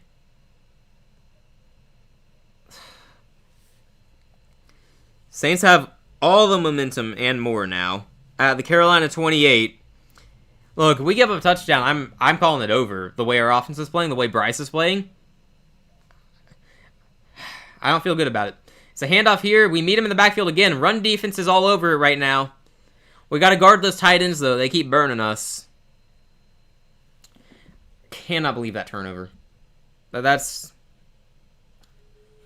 I mean, it's just unacceptable. It's just unacceptable.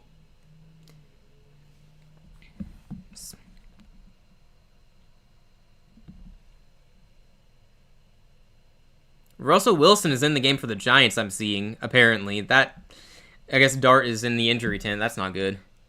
Giants can't have anything nice. Okay, 2nd and 10. Shuck looking to throw. He's going to dump off to the running back, who's going to be tackled for a loss of 1. Thank goodness. Okay, 3rd and long coming up. If we can hold him to a field goal, we are still in it. If we even remotely win this game with the way the offense is playing... Honestly, it would be a steal, and it would be a testament to the Saints, I guess, their inability to win games. I don't like the Saints have played well, so Trevor Wallace questionable to return. That's tough for our linebacker room. Definitely our best linebacker, leader on that defense right now. Hope he can get back out there. I can't wait to see Panthers fans everywhere still saying Bryce is good and it wasn't his fault. Like, there are going to be people who say that. Pressure coming for Shuck on 3rd and 12. He throws. It's going to be wide open inside the 10. He's going to run for a touchdown.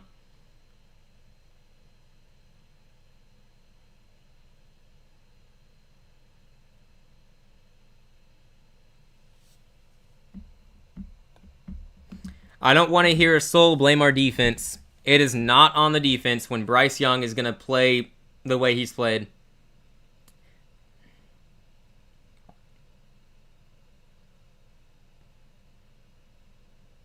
JC Horn slipped again. What the heck is going on with JC Horn today?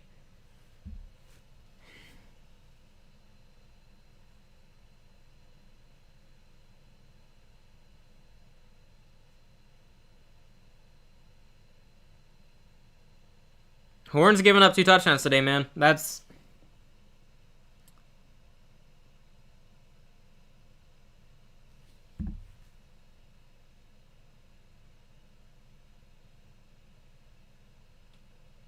Yep, I feel that, Midnight. I feel that. I have felt that for the past 8 years. We can't have anything nice. Bryce Young throws one of the stupider turnovers, one of the stupider interceptions I've seen from him, and that's saying something. Defense bails us out. Bryce Young turns it over. Defense gives up the touchdown. I'm not going to blame the defense because this is Bryce Young's fault. This is completely on Bryce Young and the offense. That is on them. The defense has played well today. It is not their fault that the offense does not want to play football. It's absolutely pathetic. It's just absolutely, absolutely ridiculous. Just...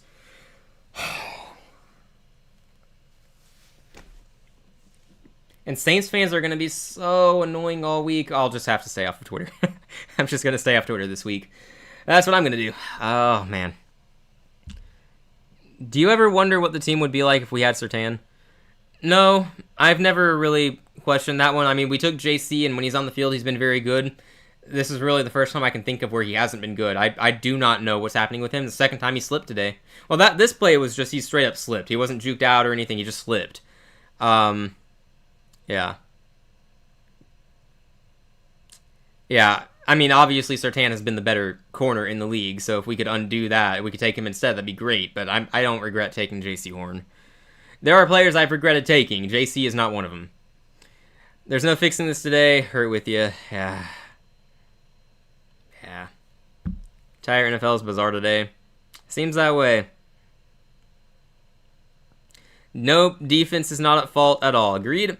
All of the offense except Tet is at fault. Yeah, I'm not even going to hate on Rico today. I know he's having an off day, but he's been so good for us, willing us to wins for the offense, because without him, we probably are a 2-win team, let's be honest. Without his emergence, we probably are a 2-win team. So, let me look through our schedule. I'll pinpoint the losses here real quick without Rico Dowdle. So, we do not beat the Packers without Rico. I feel fairly confident in that. The Jets, we were beating the Jets regardless. Rico didn't even have to go off for that. The Cowboys, Rico was the big reason we stayed in that game on offense and scored enough to win. So, yeah, we lose to the Cowboys without Rico. Probably, I'm going to say we probably lose to Miami, too, without Rico. We made that comeback in large part because of Rico. So, that's 3 losses that we take if we don't have Rico. So yeah, we would be a 2-7 team if not for Rico Dowdle, in my opinion. So I'm not going to hate on Rico. Everyone else, Rico, Tet, they're good. Everyone else just...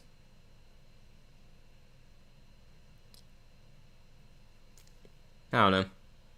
Brees Hall, 42-yard touchdown reception. Dang, good for him. Yeah, Philly will save us. At least we know we can trust Philly is good, right? No, the Packers are going to go in and win. They're going to lose to the Panthers and beat the Eagles because that's the type of thing that would happen this year, right? Honestly, I don't know. It's... Who knows, right? Nothing makes sense. The Jags just scored, so okay, the Texans season is officially over. Rico gets the handoff here. Nice spin move to not immediately go down, but only a 3-yard gain. 10 minutes to go. We absolutely have to score on this drive.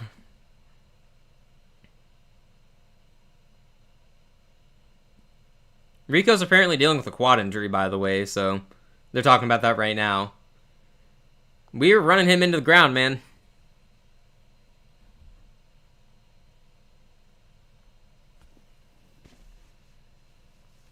He's not even been that bad. 16 for 50 is better than a lot of running backs. He's got a touchdown. No, it's not been good. Bryce looking to throw. He's got plenty of time. I swear, if you get sacked here. No, he just throws it away. Okay. It's alright. Didn't get sacked.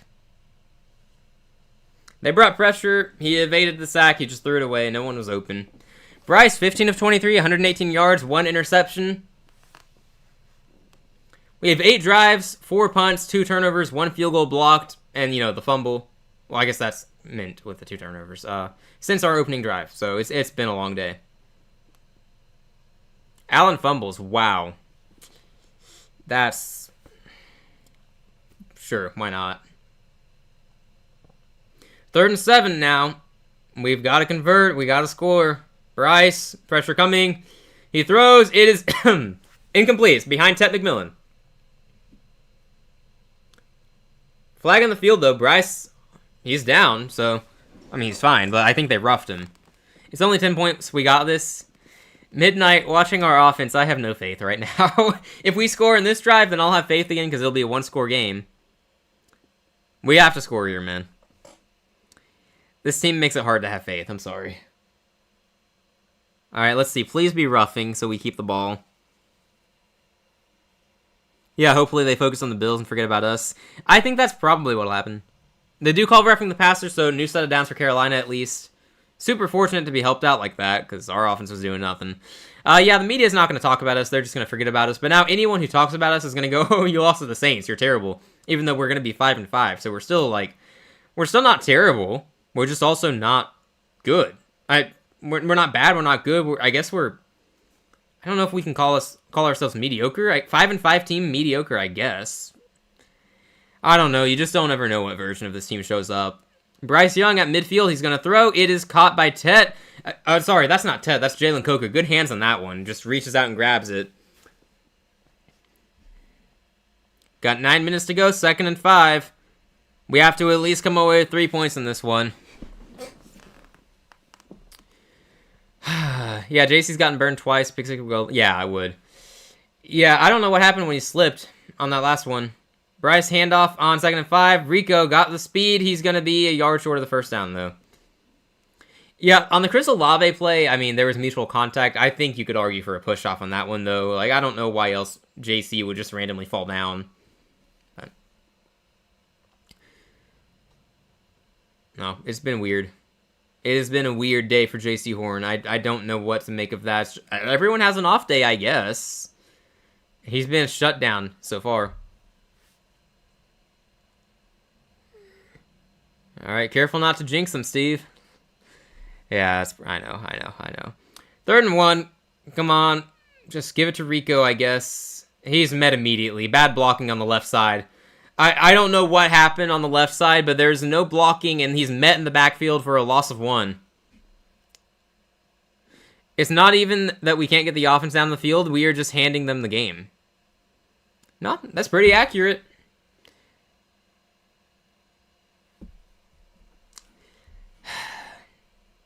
It's been rough, man. 4th and 2, we have to go for it. We don't have time left in the game to punt and play defense. Well, maybe we do, but our defense is gassed at this point. We're going to go for it. 4th and 2, Bryce, it's in your hands. He's going to get hit. It's going to be thrown, like, Chuba caught it. I don't think that's a first down. It's at the line, but I think it's short of the line. I do not like that at all. Why are you throwing like that? To Chuba Hubbard at the line. He's facing you. Like, he's going to have to fall back to get the first down on that play. He threw it to Chuba at the 40-yard line, but he's in front of it. He's not going to get the first down unless the defender misses the tackle. And Chuba's, like, covered up. The defender's right on top of Chuba. Yeah, that's clearly not a first down. Saints ball.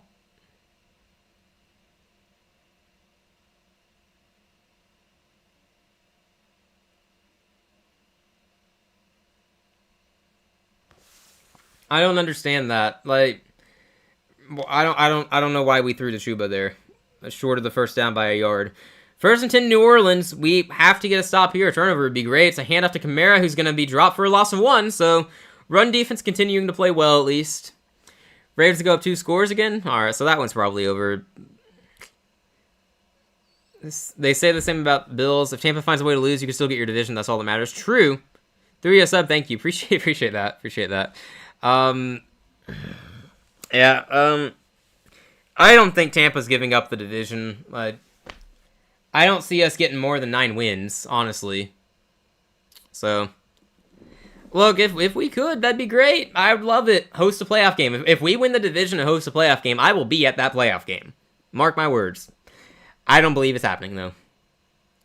That's delay of game. Play clock was out. Come on, ref, call it. They don't call delay of game even though the play clock was out, but okay. Kamara gets about 6 yards on the ground, 3rd and medium coming up. I guess we were seeing different play clocks. I don't know. Oh, wow, 60-yard touchdown. That is... Sorry, Buffalo. Look, I want Bills Mafia to experience a Super Bowl win, man. They're long overdue. Mahomes tormenting them in the playoffs. Yeah, same Sudoku. Because I said, in my senior year of high school, I said, okay, I want my senior trip to be to a Panthers game, but I want it to happen when we're good. So we're just waiting for that day to come. Okay, Olave pushed off there, but then made a one-handed catch. No flag thrown. Oh, never mind, they threw a flag. They threw a flag. Okay. All right. Great catch by Olave, but that was a push-off. Wait, are they going to call that on us? Oh, crap. They're going to call it on us, aren't they? They call it on the defense. It's pass interference on the defense. Okay, yeah, our guy was probably holding. The view I saw was Olave pushing off, but it was mutual contact and our guy was holding, so. Just great catch by Olave.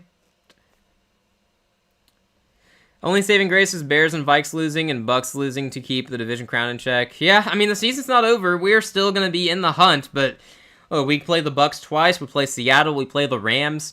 We're going to be underdogs in all of those games. We're going to have to pull an upset in one of them at least. And we also are going to have to beat the Saints the second time. We have to complete the sweep over the Falcons. And we have to beat the 49ers too, because they're likely a playoff team if they beat us. Like, they're going to own the tiebreak, and we're not going to pass them, so.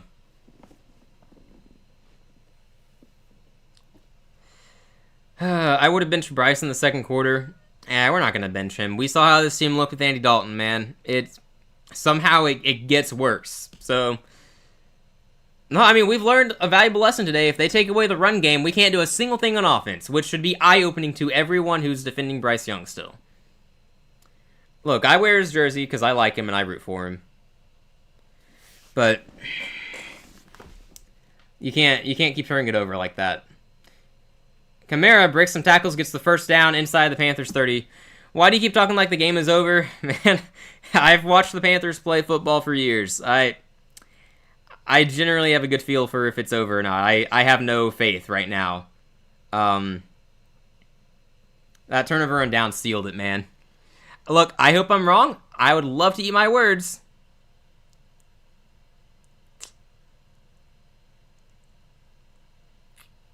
Love to be wrong, but they're driving right now. They're getting at least 3 points. We have 5 minutes to go. The way our offense is playing, we're going to need 2 touchdowns. We are not... I don't know if we're even capable of getting 1 the way we're playing today. I don't know. You think Darian Mensah is available when we pick? He'll be available in the first round. I don't know if he's a first-round talent, though. I don't know. If we get him later in the draft, like a third or fourth round, maybe I'd be okay with that. I wouldn't mind drafting someone in the third or fourth round. You never know. First and 10 of the Panthers, 37, 5:02 remaining in the game. Taysom is running. Taysom is going to gain about 4 yards. Under 5 minutes to play now. Second down. Carolina burns the timeout here, so we're trying to force them to kick a field goal and then have 4.5 minutes left with 0 timeouts, I guess. Oh, cool. New Orleans' last win with a rookie starting quarterback was in 1981. Longest active drought in the NFL. We are doing our best to break that. That's great. Jets in the red zone already up 7. Bro, the Jets traded away their 2 best players, and they're going to turn around and win a game. That's kind of crazy.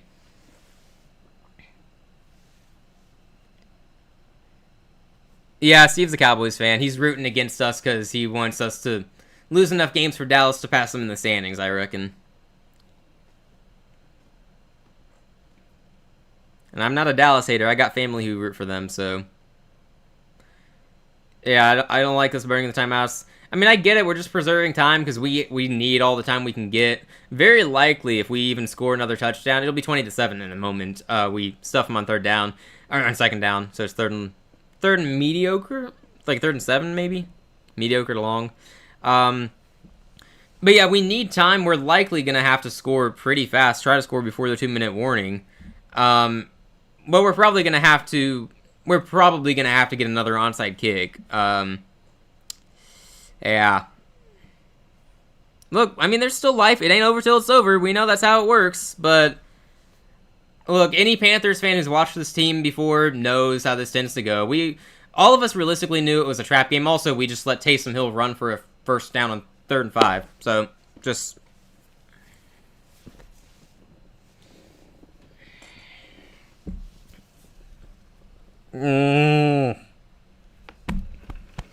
Seriously, though, what did we do to deserve this? I mean... We're not a dirty team. We don't have a toxic fan base. We have a delusional fan base, but it's because it's all we're left with when the team is so bad for so long. Why do we have to lose to the 1-8 Saints?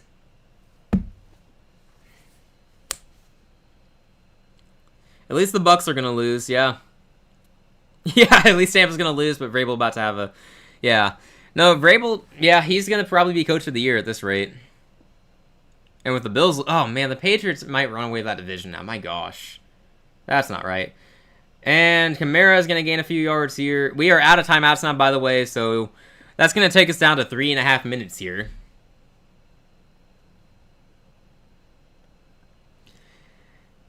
May to Holland's deep ball on 3rd and 14 down at the 5. Dang. So the Jets are going to win. The Jags are going to win. The Dolphins are going to win. Gross. The Patriots are going to win. Looks like the Giants are going to win. Ravens are going to... So all of these games were good at one point, I think. But now they're all pretty bad. Like, these are all double-digit games, assuming the Patriots score a touchdown here. Yikes. What happened to the early slate?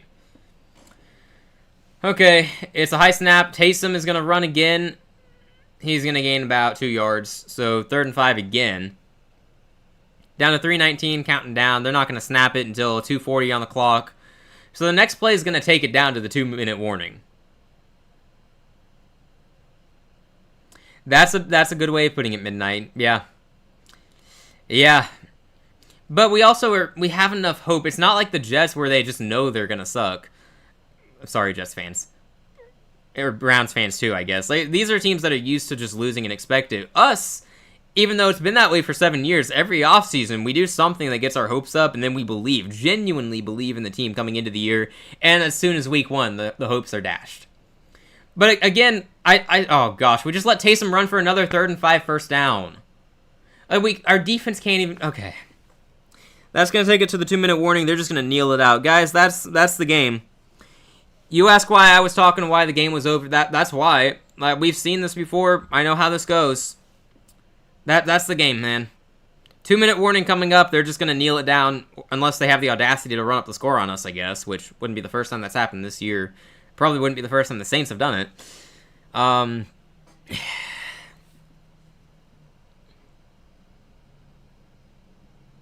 Look, I said pregame, and I'm going to stand by it. If we just get to 7 wins this year, overall, the year is considered a success. We would have said that preseason, so it remains true, but it's going to sting even more because of how we started the year. It's going to sting even more because this looks like a team that could get to 9-8 with the schedule we have, with the way we're playing football, and we still can. The path there is a lot less clear now because we had to beat the 1-win Saints today, and we can't even do that.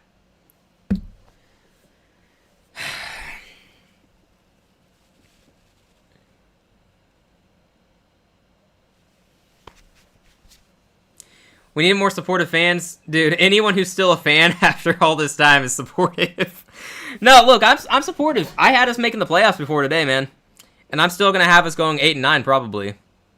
But I'm supportive, but I'm realistic, okay? I'm not going to pretend that we are something we're not. None of us who've watched this team for a while are even surprised this was the trap game. It still hurts, though.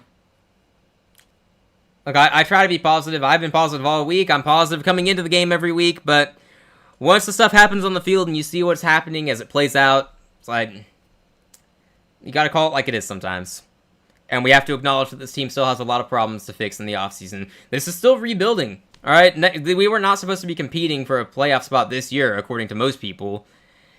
It comes down to how we handle next offseason. It comes down to what we do at quarterback. We gotta add a receiver. May picked off. Oh my gosh! Of course, yeah. The hits keep on coming. Tampa's gonna win, aren't they? Yep. Baker Bay about to lead a game-winning drive. But no, I'm so ADHD comedy. I genuinely agree with the sentiment. We should be supportive. I like that. But I like to be supportive, but I'm realistic too. So I'm sorry if you don't like my tone there. And I've heard that before too. I get it. But at a certain point, you've got to call it like it is. This was an unacceptable loss. Unacceptable loss today. And we've got a tough schedule remaining. One of the toughest in the league, in fact. This was supposed to be the game we win to get us to 6-4. Like I already said, though, if we just get to 7 wins, it's a successful year. We improved. And next year is when we look to make a playoff run. Yeah, it's tough, man. Signing off, all I can say is we sim to next week and forget this happened. I'm with you there. I'm with you there. And just ignore any Saints fans you know or any you see online because they will try their best to not let you ignore it. Vikings got stopped at 4th and 3 in the red zone. That game's over. Yeah, Baltimore's got it. All right, I'm keeping this game on to see if they try to run it up. Nope, they're going to do the respectful thing and kneel it down. Okay. I appreciate that. With this team, no matter what, just hate when they give us hope, only to drop it when it matters most. Yeah, that's been the theme for a long time, hasn't it? So, Saints are better than the Packers confirmed. Yeah, that is how the transitive property works. So, that is how it works. But no, guys, I don't mean to not be supportive. I'm going to support this team through the end. Even if we lose out, you will hear me hyping us up all offseason saying we're going to win 12 games next year somehow. I think our schedule's actually going to be tougher next year. I think we get the AFC North and the NFC West. No, we have the West this year. I think it's the NFC North. So we're going to have a lot of tough games next year. But you're still going to hear me hype us up. You're going to hear me hype up all the moves we make. You're going to hear me slowly talk myself into believing in Bryce Young when we give him a 4th chance. Because that's what this team's going to end up doing. Come on, we already know it. We know Bryce is going to be our guy next year. Just hope we bring in some competition. But we got to call it like it is. This was an unacceptable loss. Frankly, it was pathetic. Should not be losing to the 1-8 Saints. Just have to hope that we come prepared next week for Atlanta. We're going to bring the broom and complete the sweep because that'd be great. But yeah, no, this was a stinker. I'm going to go ahead and turn on the Tampa game, though. We're going to see if they do what we're all expecting now and make the comeback win. Let me find that game. All right. It's cool. I'm listening to your channel. Keep up the good work. All right, appreciate it. Absolutely. I will do my best. Carolina is not making it easy, but you know, we're gonna beat the 49ers on Monday Night Football in a couple. We're gonna lose to Atlanta first. Let me say that. We're gonna lose to Atlanta and then beat the Niners on Monday Night Football. Just because we're gonna stay inconsistent like that. Wouldn't that be funny? I could actually see that happening. We always split with Atlanta, and why wouldn't we beat the Niners, right? Baker got a first down just now to Cade Otton. Are the Bucs really gonna win this game? Texans down 11 with 12 minutes to go. Okay, not quite over. You're right. Buffalo just scored too, by the way, so they have some life. What? Okay, they're down 10, so not much. Not much life with 3 minutes left, but at least they scored. Bears have life. Vikings are gonna get the ball at least. Browns scored. They are alive. All right, let's see what Baker does here. 2.5 minutes to go. All 3 timeouts. It's a handoff on 1st and 10. Good cut there. Wow, Sean Tucker with the first down run. That was a nice cut by Tucker. Well, Tampa gets the first down. Plenty of time to score the go-ahead touchdown. You want to talk about clutch quarterbacks? Because I was talking about Bryce Young a lot earlier being clutch because that's his defining trait as a quarterback, basically. Baker Mayfield is also clutch. He's an absolute dog. And we talked earlier, I root for Baker. I like Baker, so I just want his team to lose.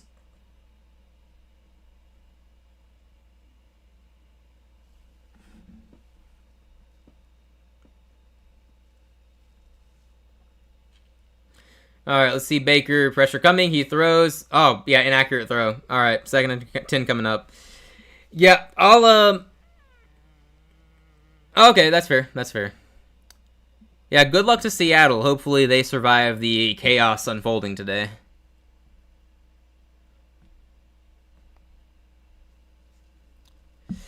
Yeah, I'll keep this stream going through the end of all the early slate games, and then I'll shut this one off. We'll probably boot up another one later. I don't know what's happening with Daniel yet, so...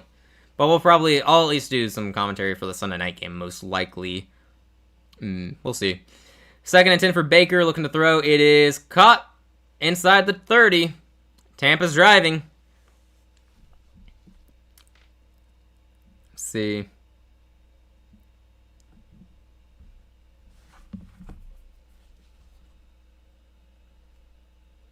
I gotta message Daniel real quick, let him know that I am okay since we lost to the Saints. He needs to know I am okay.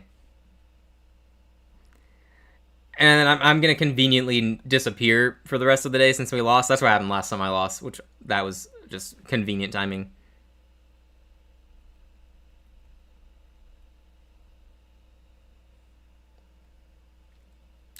Yep. So where do I go from here, man? We lost to the Saints. Did you just pretend it didn't happen? You just hit the reset button and act like the game did not take place? We're still 5-4. No, the game counts, man. Unfortunately for us, the game counts. Gotta hate it. Yep. What's really tough, too, is that was going to be probably our most winnable game remaining this year, you know? Saints at home. We're going to play them in New Orleans, too. We're going to play the Saints in New Orleans. That's going to be the second easiest game we have remaining. Like, we got to win the winnable games on the schedule. But we just... we fumbled. We had our chances, man. We had the ball in Saints territory, down 10-7, and then fumbled it. And then, it's still 10-7, and Bryce throws that ridiculous interception. And it's just... You undo those turnovers, and we probably win the game. Because we're probably scoring a touchdown if we don't fumble. So that would have made it 14-10. And who knows what happens from there. But I imagine with all the momentum, we probably go on to win. But that's not what happened, man. It's not what happened. So, no, it's tough. The NFL's like that, I guess. Any team can win on any given Sunday, and it's not like we had been elite. I think we played with our food. Maybe so. Maybe we got a little too hyped up coming off the win against Green Bay. I don't know. I think we just are what we are. All we can do on offense is run the ball and then suddenly be elite with 2 minutes left on the clock. Our defense played well. I don't know what happened with J.C. Horn today, but overall the defense played a good game despite Tyler Shuck playing very well for his second career start. I'm a little worried that he played that well. I was not expecting that. Defense played well and kept us in that game, but if they take away the run, which is all we've had on offense, they take away the run and we can't throw already, then what do you want from us, right? Let me see if Ted McMillan at least had a good stat line, because he's usually our bright spot. Rico only had 53 yards, 2.9 per carry. Ted had 60 yards, so that's nice. Xavier Leggett had 0 catches. Oh, Mayfield almost picked off. Yikes. He tried to zip it into Otten, who just couldn't reel it in, and then the defender almost got it. Ugh. That was rough. So we got 4th and 3 in Tampa here. Game on the line. If they don't convert, it's over. Oh, Chicago scored, so they're alive. Chicago wins, then that also hurts our case. We seem to play to the level of our competition. We show up against some good teams and don't for bad teams, except Atlanta. Yeah. That could be the case. I mean, we didn't show up for the Patriots or Bills games, to be fair. Those guys blew us out, but didn't really show up for the Jags game. Like, we've seen where when we can't do anything on offense, we get blown out. Oh my gosh, Baker just got sacked on 4th and 3. Wait, the play is still live. Somehow he got the ball out, but no, that's a turnover and downs. The Patriots defense just thwarted a game-winning drive by Baker Mayfield. That should scare you. Whew, boy. Did they just blitz him? I did not see the start of the play, honestly. Yeah, they brought the blitz. That was a good disguise. Yeah, they just got Baker down. Baker somehow got rid of the ball before hitting the ground, though, so that helps the spot, I guess, but it's still going to be a turnover and downs. Man.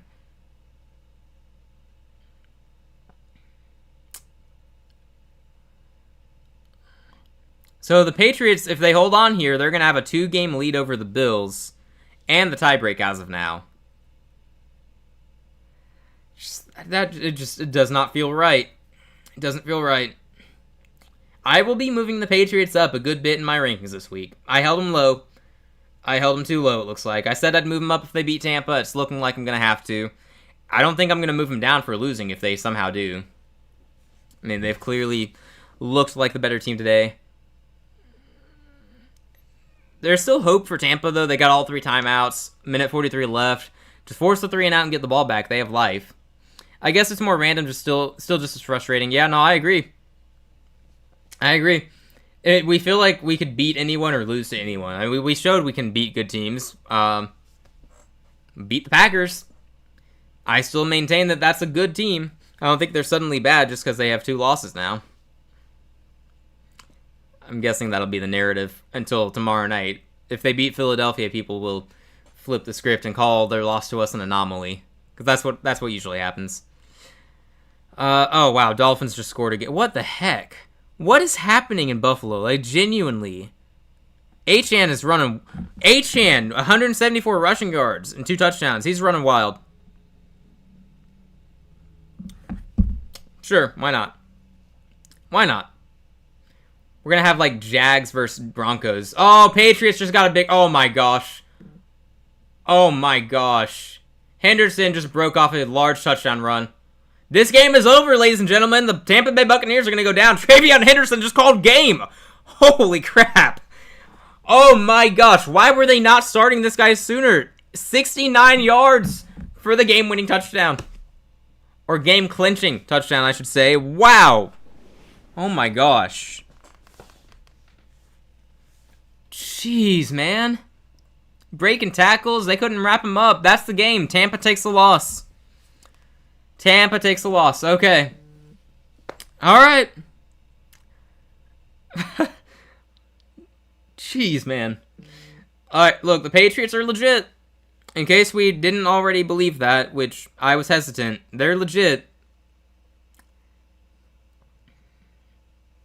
Unbelievable. Good thing we're used to these losses, doesn't hurt any less. If anything, it hurts more since now we have expectations. Like in the past, our season was over by week 4, but now it hurts more because we were 5-4, and now Tampa's gonna lose. So if we'd won today, we really were in a great spot. But yeah, you're correct, Midnight. We are used to just losing, so we'll be okay. It's fine. It's fine. Everything's fine. We lose to the worst team in football. It's fine.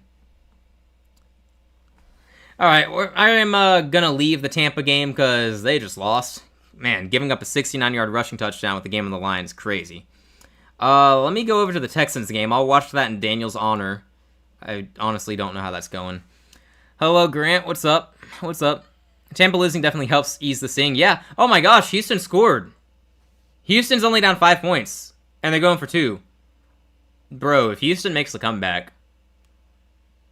All right, Davis Mills starting for Houston, by the way, so... Mills is picked off on the 2-point conversion, so it's still going to be 29-24, Houston down. 7.5 minutes, though. So, you guys, we are going to watch through the end of this game for Daniel. I don't know if he's even watching. I don't know where he is at the moment, honestly. I know he's busy. I don't know when he's getting back today or what he's currently doing, so... We're going to watch for him, though. We are going to react to the end of it, and we're going to hope that Houston comes through, because that would be a season-saving win. I don't understand this game, Panthers Nation. Yeah, do any of us understand? Do any of us? We beat the Packers one week and we lose to the Saints the next week. It's honestly the most Carolina thing ever. Of course. Of course. It's okay, Tampa lost. Let me pull up the Bucks schedule, though, because we're not out of it by any means. I know we're being real negative because we just lost to the 1-8 Saints. We have the right to be negative when our team puts up a dud like that. But Tampa's got Buffalo next week, and I would imagine Buffalo's going to be playing angry. I hope they're playing angry. So we'll say Buffalo hypothetically beats Tampa, and then they play the Rams. on Sunday Night Football. That's going to be a good one. We're going to say hypothetically they lose the next 2 games. Tampa could be 6-5 in a few weeks. So there's still a path. If we beat Atlanta next week, we beat San Francisco, and we, don't get swept by New Orleans, which would be so embarrassing. There's still a path where the division comes down to that Week 18 game against Tampa, or at least Week 16 and 18. If we can sweep them, that would obviously help a lot. We're not out of it. There's still a chance, but we need Tampa to utterly collapse. I don't think there's a good chance they lose both of the next 2 games.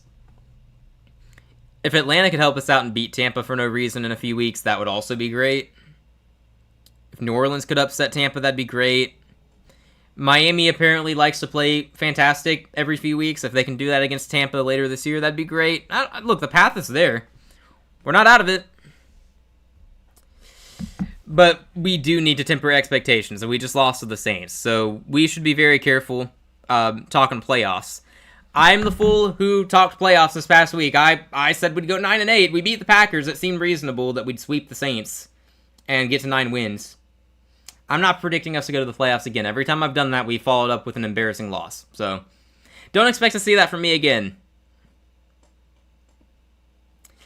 We are at 399 subscribers, by the way, so thank you to all the new subscribers today. We've gained 6 during the stream, so really appreciate all that. That definitely helps losing to the team I hate the most.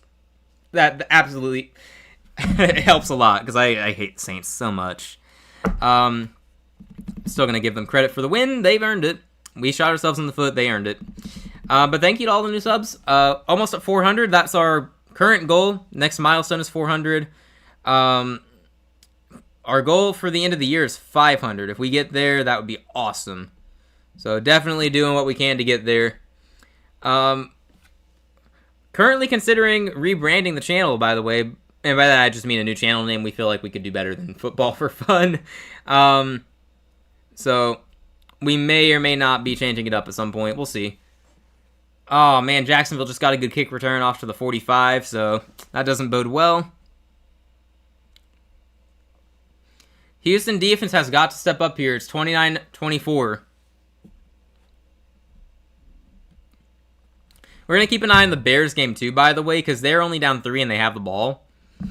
And the Bears are a team that we need to lose, because they're competitors in the wild card hunt. So if they lose, that would help us a lot. Well, that makes 12-5 a bit harder to achieve. Guess we're going to have to win out. It's possible. If we, just... I don't know. I don't know how we would do that, but I'm here for it. Trevor is going to run out of bounds for about a 4-yard gain, so 2nd and 6 coming up. Really hoping Houston can pull through in this one. Again, though, keeping an eye on the other games. Miami's got their win wrapped up. That's insane. Patriots have that one wrapped up, basically, unless Bucks score and get an onside kick, which would be ridiculous. Giants-Bears is the one we're really keeping an eye on here. I think the Ravens have their win all but wrapped up at this point. I guess not. I guess there's still some time left. But Giants-Bears, we need the Bears to lose. If the Bears keep winning games, they're going to be hard to catch in the wild card hunt. If Dave can get the team to start showing up, it's possible. Yeah. And by team, we mean offense. So the defense has been just better than anyone, even myself, expected. I thought we'd be an average defense. I think we've more often than not been above average. But we need the offense to show up, man. We've got to figure out the quarterback situation this offseason. I'm telling you, I want my dream scenario to come true. Let's trade for Joe Burrow. Let's do it. I don't care if we have to send him 2 first-round picks. We'll do it. All right, here we go. We got a 3rd down here in Houston. Defense needs to get off the field. Trevor, what have you got? He almost gets sacked. The ball is tipped. Okay, Houston's offense is going to have a chance to win this game, which is a ridiculous statement. Absolutely ridiculous that they're in this game. They were down, 17-0 earlier? 20-3? They've had a deficit this whole time. Man. No, we're going to finish the stream up after these games have ended, and I think the Houston game will be the final to end. The Jets, by the way, I see just now they've, I don't know when it ended, but I'm just now seeing it. They beat the Browns. So that's one I got wrong. I'm not really sure how it happened. Fields has 54 passing yards. Jets somehow get a weird win. Good for them. Good for their fan base. I mean, it's not good if it costs them the top pick in the draft, but hey, it's nice for them to experience another win. Hey, look at the Jets, man. They've won 2 in a row, haven't they? All right, who's to say the Jets don't win out and make the playoffs? No. No. Oh my gosh, Chicago took the lead. Caleb Williams runs it in for a touchdown. Oh.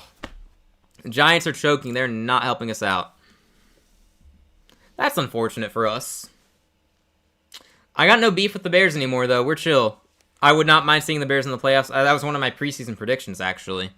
So I will be claiming a victory if that happens. But for my team, I need the Bears to start losing. 1st and 10 for Houston at the 7. They got 6 minutes to work with here. Got to go downfield and score a touchdown. Down 5. Oh, my gosh. Oh, that was almost picked off. It was deflected off the receiver into the hands of a defender who couldn't reel it in. That was ugly. For what it's worth, Tampa scored a touchdown. Went for the onside kick. Looks like New England got it. So that game is over. The Patriots are going to win. Good for them, I guess. Look, I'm glad for Drake May. We were hyping up the Patriots all offseason, so Daniel and I are both happy we at least got that one right. We got a lot of stuff wrong, so it's nice when we get something right. 2nd and 10 for Houston here at the 7-yard line. Mills going to fake the handoff. He's going to throw to the tight end. Out of bounds, though. Overthrown, goes out of bounds. So it's going to be incomplete for Houston. Got 3rd and 10 now. Houston offense might be going 3 and out here. Look, Houston is 3 and 5. They still have games against the Chargers, twice against the Colts. They got the Chiefs. They got the Bills. This is a game they need to win if they want to keep their season alive.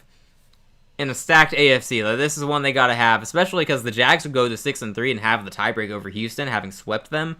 Houston's got to steal this game. Let's see what they got here. 3rd and 10 at their own 7. Dire situation for them. Very tough situation to be in. Mills, pressure coming. He throws. It's going to be caught for the first down and more. Going to go to the 27-yard line. Houston got life. They're still in this thing. Keeping an eye on the Giants-Bears. Looks like the Giants have a first down at their 46. New York can still win that game. Look. It's going to be okay. It's going to be okay. The Bears are going to choke, and the Texans are going to make a comeback in this game. It's all good. It's all good.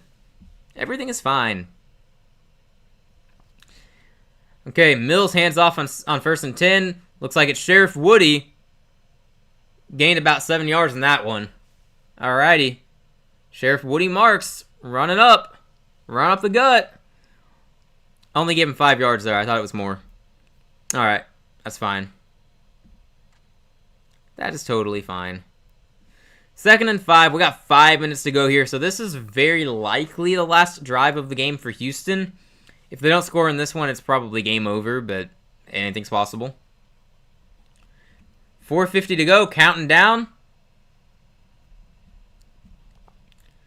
Here we go. It's a handoff. It's going to be taken for a first down. Houston, keep the chains moving. All right. Look, they got life. They got a good chance here. They got to keep it going, though. 4.5 minutes and counting down. Only 1 timeout to work with and the 2-minute warning. Houston, you got to come through. Get this win. Do it for Daniel, a devoted fan who does not want to be as depressed as me this week. This might be the first week I'm under 50% of my pick 'em. Oh, man. Hey, we'll see how that afternoon slate goes. As long as we don't have any more upsets, really. Oh, man, I don't even want to know how I'm doing. Let me see. Well, hold up. We got a run here. Good speed there. Going to get about 5 yards. Yeah, I took the Browns. I took the Bills. I took the Bucks. I took the Panthers. I took the Falcons. Although I took the Falcons because I was hoping to curse them, and I succeeded, so I'm okay with that. But I've missed all 5 games so far. Which means this is going to be a terrible week. Wow. Okay, I guess I got the Denver game. I forgot about that. I tried to forget about that. All right, 2nd and 5, Houston. Please, I need you guys to win for my pick'em's sake. Oh, man, high point catch there. Went up and grabbed it for the first down at the 50. Wow, good catch there by 81. Is that Jalen Noel? Jaden Higgins? One of those rookie receivers? Yeah, like the announcer just said it too. That was a high point catch. Went up and found it, man. That was good. That was a good play to get the first down at the 50. Okay. I picked Baltimore. I guess I'll probably get that one. I picked the Bears, so... Oh, no. New York's got 4th and 10 at their 46. So they got the first down at their 46 and then had 3 plays of nothing. Oh, Chubb up the middle for the first down run. Okay. Houston's driving. We got 2.5 minutes to go. Still have their timeout and the 2-minute warning. They have to score the touchdown, though. It's 29-24. Here, let me update. I can update the graphics, actually, so people show up and if anyone's here is wondering what I'm talking about. 29-24.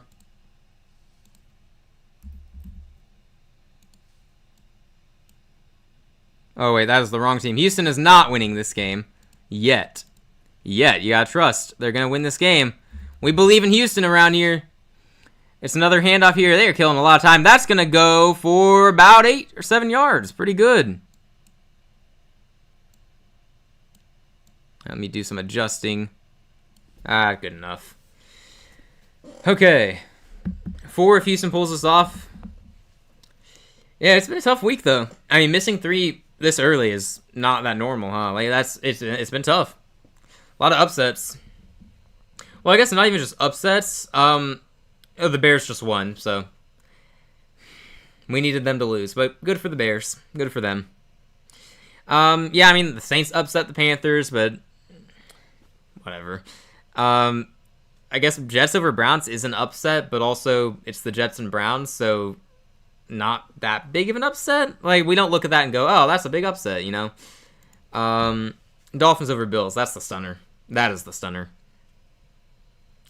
Who could have seen that coming? You know what? One disappointing thing. One of my preseason takes was that the Dolphins would get a win against Wow, stumbling through my words. I said they'd beat the Bills once, basically, and still be bad. But I strayed from that pick pretty fast. I strayed from that. I wish I had stood by it, because then I would look really smart right now. But I strayed from that. I didn't hesitate to take Buffalo in both games. I picked the Bears, so that works for me. There you go. There you go. Good stuff. Now, the way this is going, I don't think we're getting a wild card spot anyway unless we get over 10 wins, and we'd have to beat the 49ers, and we need the Bears to not crack 10 wins, which I think are going to. I think they're going to. I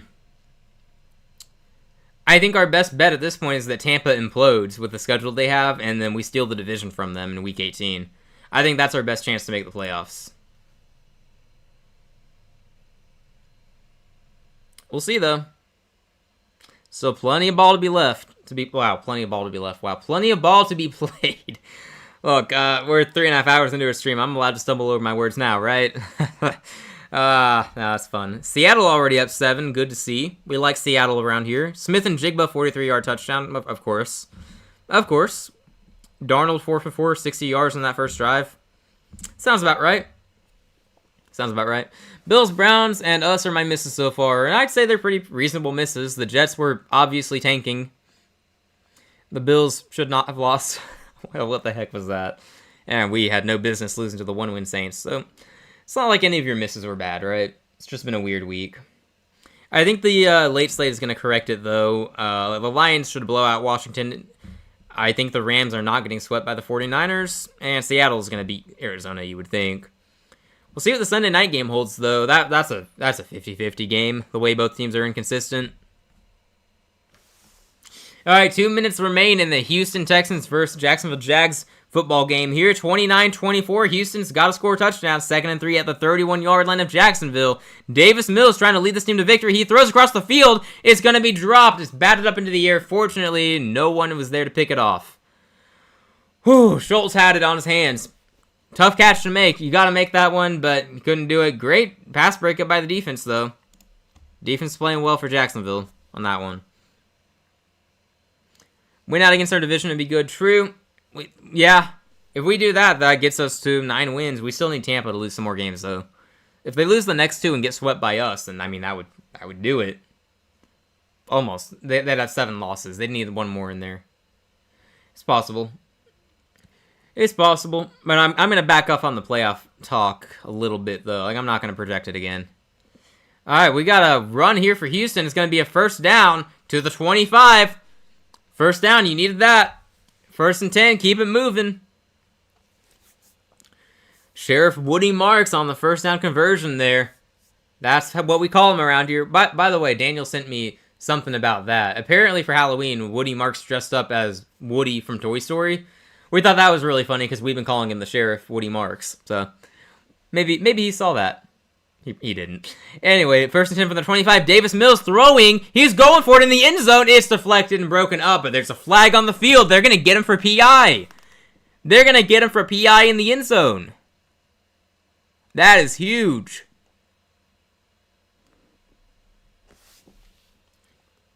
Oh, man. What a swing this would be. Let's see what they call, though. They haven't called it yet, but the indication is it's going to be PI in Jacksonville. Holding him in the end zone. Right in front of the end zone.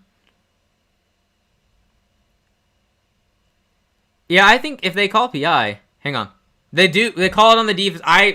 I'm not going to lie. I think that seems like a weak call. Like, they're both... That's 50-50 on that one. They're both fighting. That feels like a weak call. I might be wrong. I don't know. I'm not complaining, though. Let's go, Houston.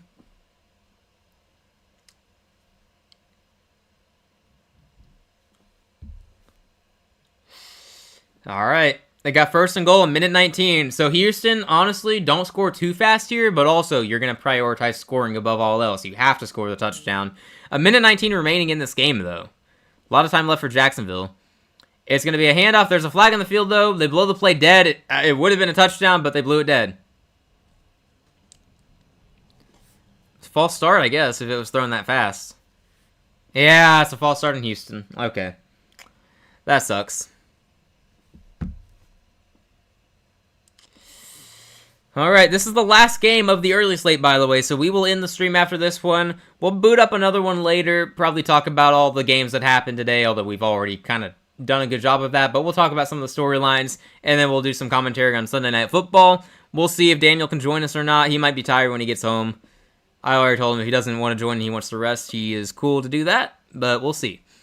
First and goal now from the 7-yard line, a minute 19 remaining. Both teams have one timeout left. That's important information here. Player in motion, Houston snaps the ball. It's going to be a handoff to Marks. He's going to get met behind the line of scrimmage. He's going to lose a couple yards on that one. All right, that wasn't very good. It's going to have to be on the arm of Davis Mills to win them this game. Time's running. Jacksonville's not going to want to stop the clock here, of course. Houston would be wise to let it roll down all the way to, what would that be? I guess about 35 seconds?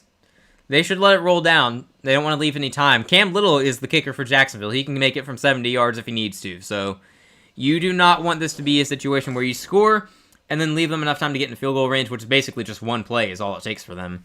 Oh, he jumped. That's a false start. Oh, Houston. Rookie out of Minnesota, Ursary. Can't be doing that, man. Oh, my gosh.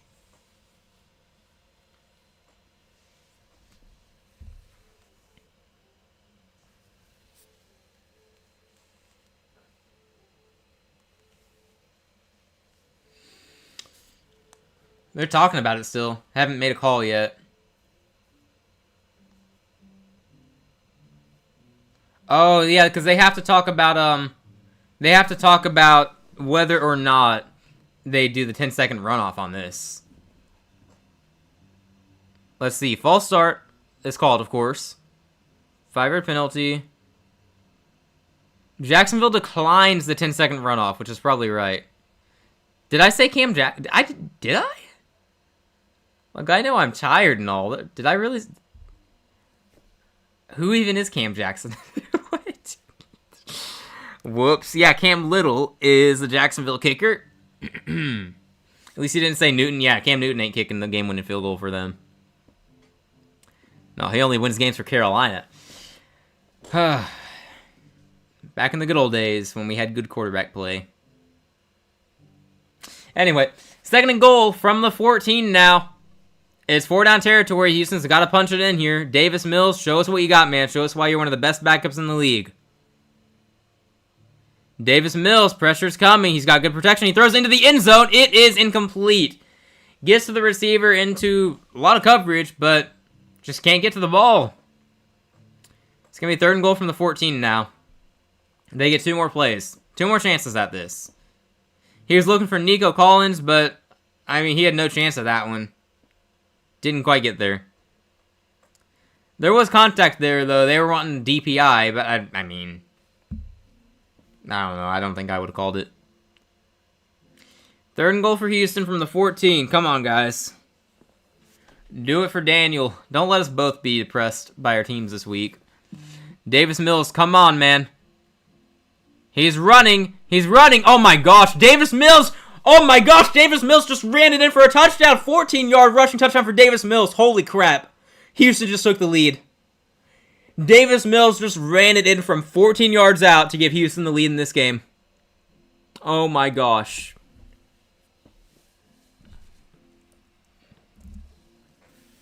That is... Wow.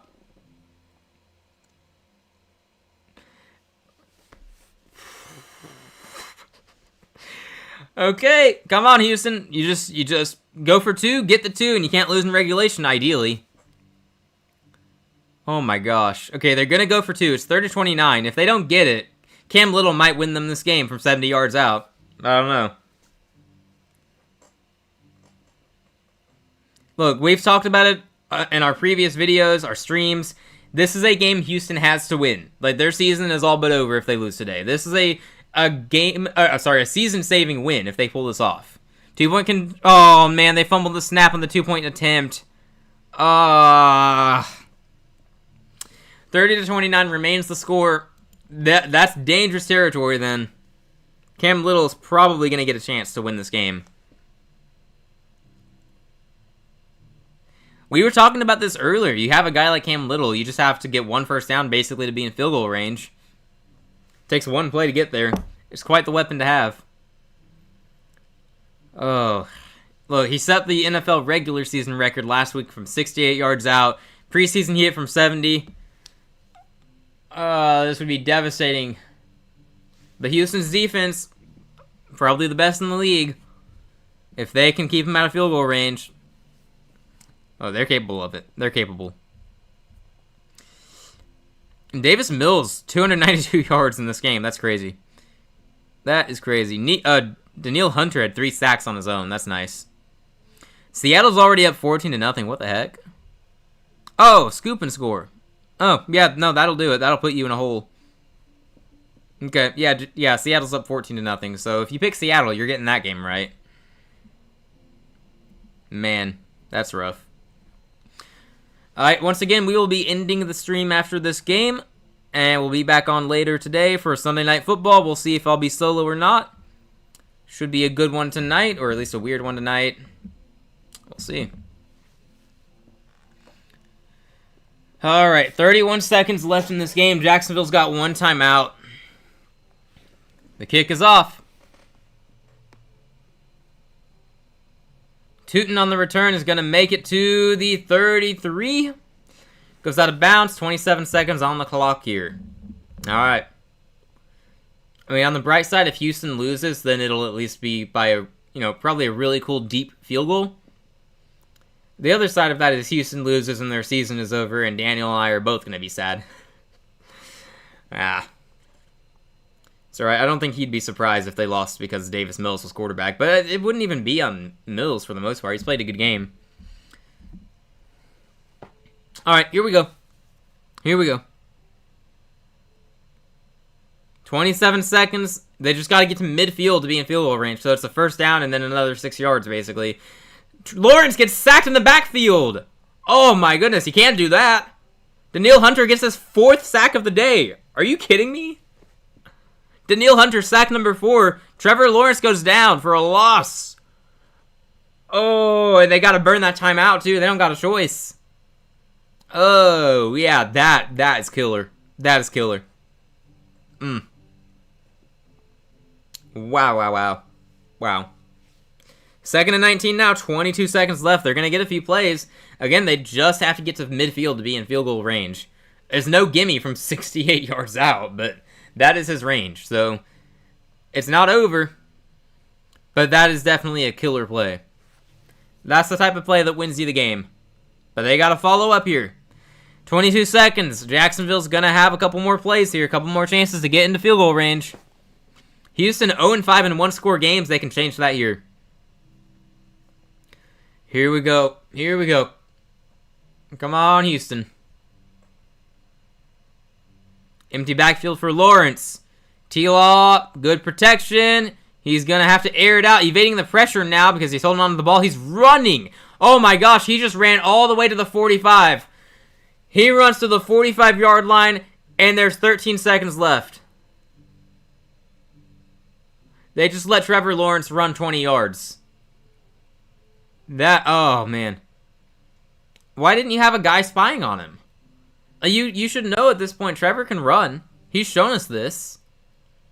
Oh, wow, that's brutal. But look, there's 13 seconds. They get one play. They're at the 45 now, so, you know, 73-yard field goal, I guess. You wouldn't expect him to be able to hit that, but honestly, I wouldn't be too surprised at this point. 13 seconds, they're going to try to get closer, get out of bounds, not lose any time. Trevor rolling out, he throws, it's going to be caught. There's a flag in the field, though. For now, it's a first down. It would put them into field goal range. It would be at the 39, so, you know, chip shot for Cam Little. Hands to the face on the offense. Oh. Oh, yeah, that's brutal. Yeah, so that's going to undo that, and there's 7 seconds left on the clock, too. Oh, yeah, no, you can't do that, man. You can't do that. That loses you the game. They got into field goal range on that throw, but the penalty's going to undo that. Houston, come on, guys. 1st and 20 now. They're not in field goal range. They got to go 15 yards to get into range. You can end the game right here. They got the ball at their own 35-yard line. 7 seconds. They don't have enough time. They get one play. They got to get it off fast to try to get closer to field goal range.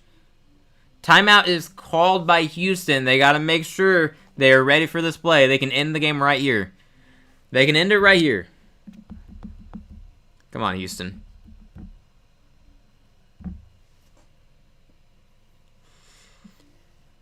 Oh, man.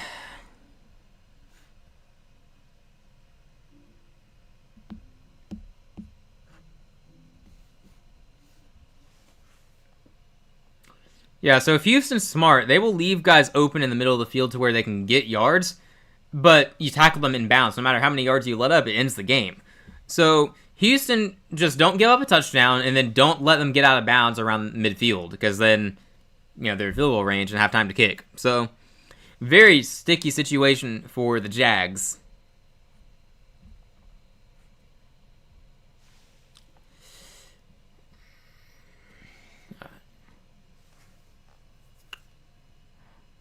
Here we go. They got one play here. Jacksonville's got 7 seconds. It's time for one play. See what they do with it. This might be it. It might be the game. Can the Houston defense seal the win here? A lot of space in the middle of the field. They're doing it right. They're guarding the sidelines. That is absolutely the right approach. Trevor got to throw. He's almost getting sacked. He got sacked. He lost the ball. Houston's got it. That is game. Houston runs it back for the touchdown. Oh my gosh. Wow. Houston defense gets the win. Oh my gosh. Oh, wow. What an end. Trevor held onto the ball way too long, man. Jeez. Houston defense was clutch. Absolutely clutch. Pick 6 at the end of the game. Big man pick 6. Defensive lineman. I think that's Sheldon Rankins. Yeah, Sheldon Rankins got a pick 6. Sheesh. Good for Houston, man. Good for Houston. Daniel's going to be happy. Their season is alive. Oh, man. Jacksonville, dude. Yeah, you guys might be done. I know you got a winning record and all, but I don't know if you have enough winnable games to stay in the AFC hunt. You probably got to win 10 games. Wow, what a way to end the game in Houston. Oh, wow. Houston stays alive. They're only one game back from Jacksonville, who currently holds the 7th seed in the AFC playoff picture, which is crazy. Absolutely crazy. All right. Hey, you know what? Why not Houston in the AFC? No one else wants to be good. Every time someone's anointed as the best team in the conference, they do something bad. So why not Houston? Let's see them go on a little run with that defense and the offense suddenly playing better. I'm not predicting it yet, but I might get there. I had some crazy preseason expectations for Houston, so wow. Yeah. Unfortunate. That is really unfortunate for the Jags and Trevor, but yeah, congrats to Daniel. Hopefully he got to watch that, because it looked like that was a great win to watch, at least in the second half. And that's a 17-point comeback by the Texans. Defense was lights out. Daniil Hunter with 4 sacks. That's crazy. But all right, we're going to wrap it up here. Now that the early slate of games has ended, we can conclude it. Yeah, your Panthers today took a tough loss. We're going to forget it happened. Just press the reset. We're 0-0, 0-0, however you want to phrase it. We got to go 1-0 this week against the Falcons. We'll see you next time for the Dirty Birds. Well, I'll see you sooner. We got predictions videos. We'll go live again tonight. But for the Panthers game streams, we'll be back again next week. Hopefully to sweep the Falcons. So, thank you everyone who stopped by. It was a lot of fun earlier. We had a lot of Panthers fans in here. We gained 6 subs on the stream, which is awesome. Really appreciate it. We're almost at 400 now. So, hopefully we can get there by the end of the day. Hopefully we can keep pushing for 500 by the end of the year. So again, thank you everybody. Midnight. Sorry, man. Sorry. We're going to win next week though, right? We're going to bring the broom. I will have a broom with me on that stream next week. Keep pounding, y'all. We'll be back in a few hours. Take care. Enjoy the afternoon slate.